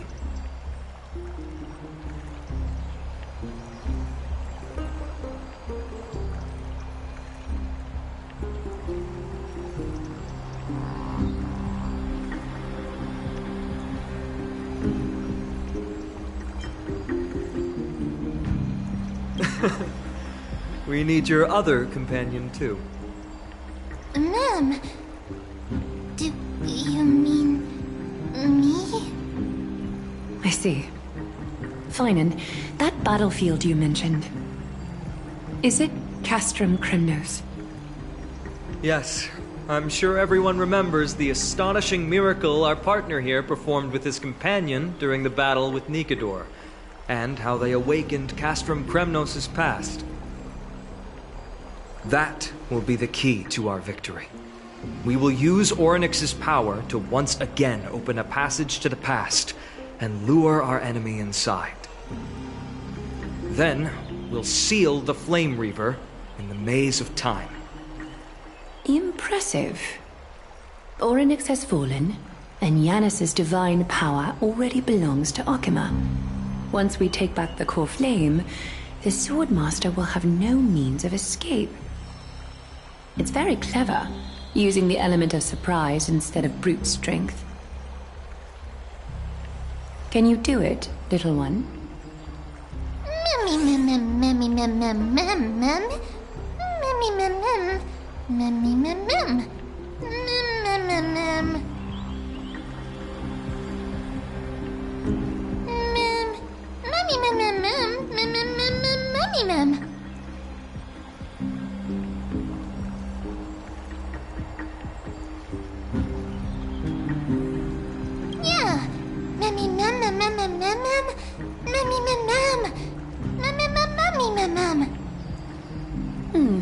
Such enthusiasm. I'm glad to see you're confident. By the way, the Council of Elders declared a state of emergency when Treeby went missing. Kynus and her following have heard tell of the incident at the Grove, and are galvanizing support in secret. I fear she'll make her move before the next assembly of the citizens. What are they plotting? That short-sighted politician likely believes the Chrysos heirs have outlived their usefulness, and is making preparations for her next step. That ugly side of humanity is something we'll have to deal with eventually. But that's a problem for another day. I've sent Castorus ahead to the Council with a message. She should be able to keep the situation under control for the time being. Finan, it is my hope that we can come to an understanding on this. We must take down the Flame Reaver in one go, and retrieve the core flame. And in doing so, grant ourselves an advantage against the Council of Elders. Of course. You may count on me to lead the charge. I apologize for tasking you to spearhead the plan once again, but Akima is currently beset by enemies from within and without. The situation brooks no delay, and we have precious little time to confer and discuss the plan with you. That being said, you are the key to our success, and I shall respect any decision you make.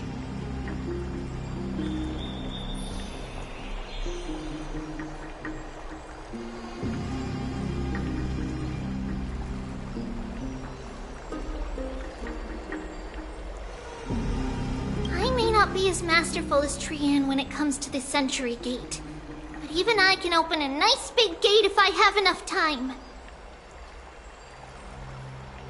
As for whether we can take back the core flame, that will be up to Anaxa's capabilities. Based on what I know of him, he can do it.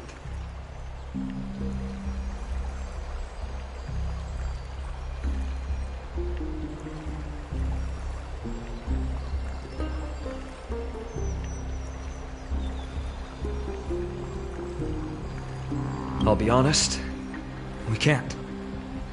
But the Flame Reaver will have to step over my dead body if they wish to do you harm.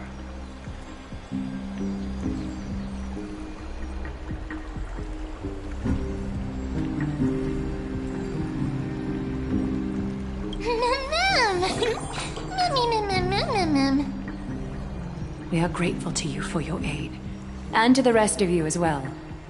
Now, let us be off to begin the hunt. May Kethely sharpen our gaze and grant us victory over the enemy.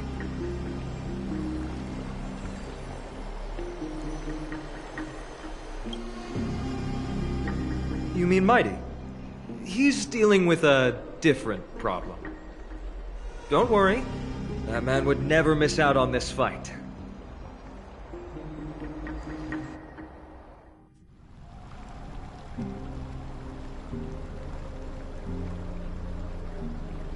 Farewell, my dear friend. You must lead us back home. You and I, we are both the same. We feast on strife and fear. If you're truly capable of leading our people beyond this blood-stained fate, then prove it to me once more, Mighty Mos.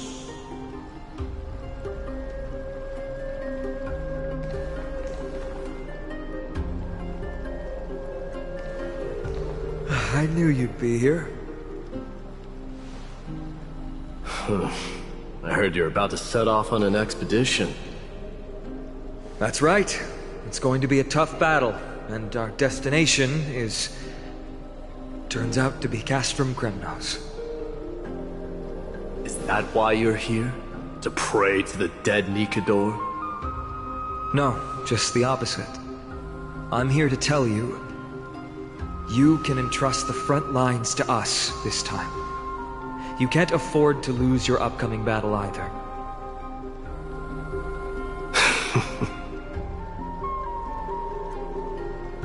Have you heard the story of Geocles the Mountain Breaker? Sounds like you've spoken with Cartonus. That's the name of the legendary mountain dweller, right?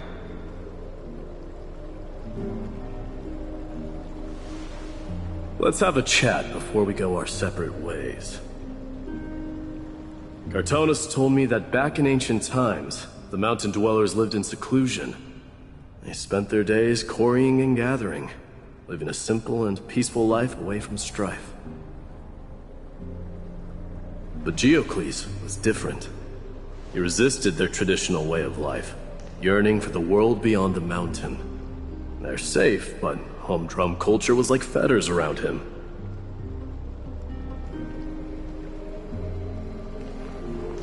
He sounds a lot like you. Yes.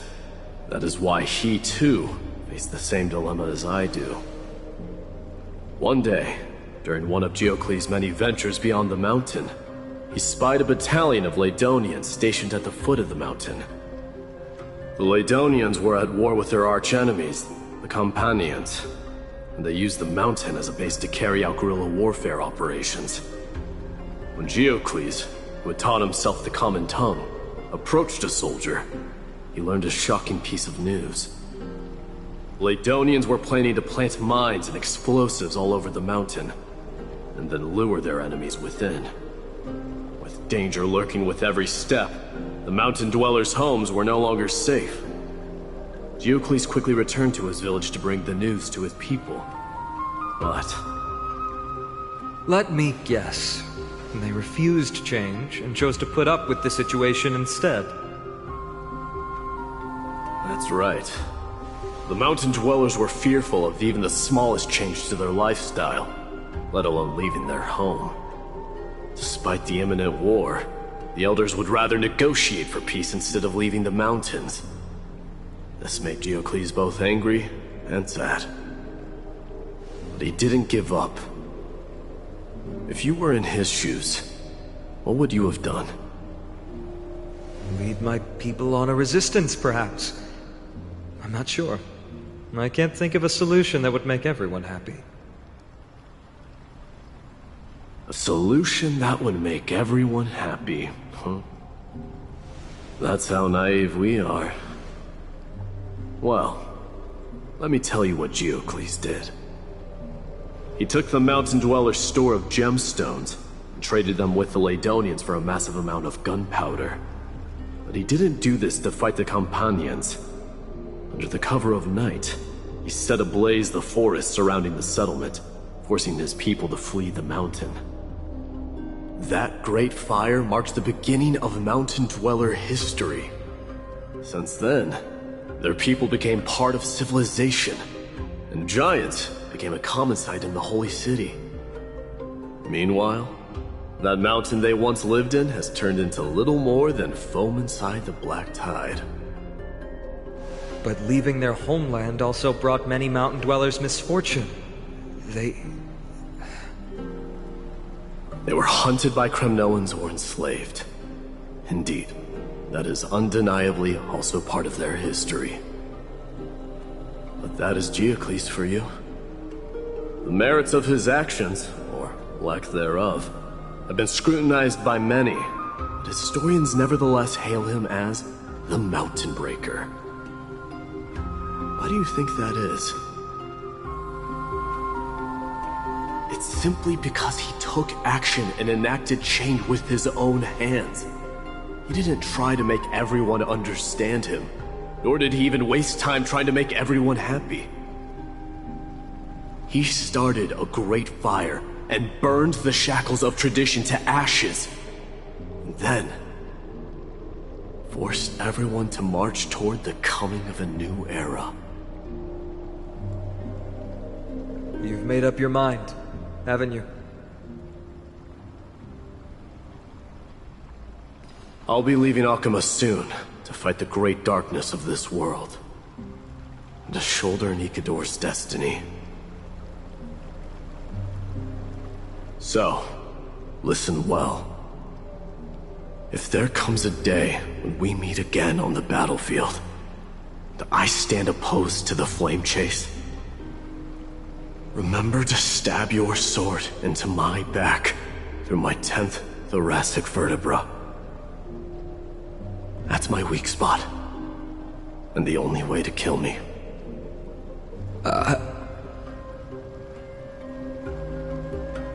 You have my word.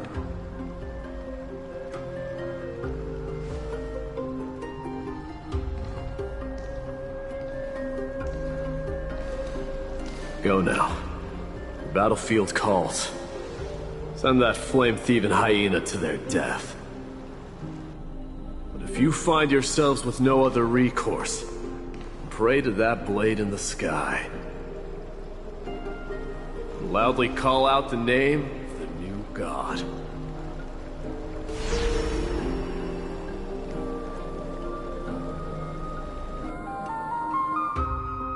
That's the sound of an all-out war. Not the kind of ruckus Professor Anaxa can raise on his own.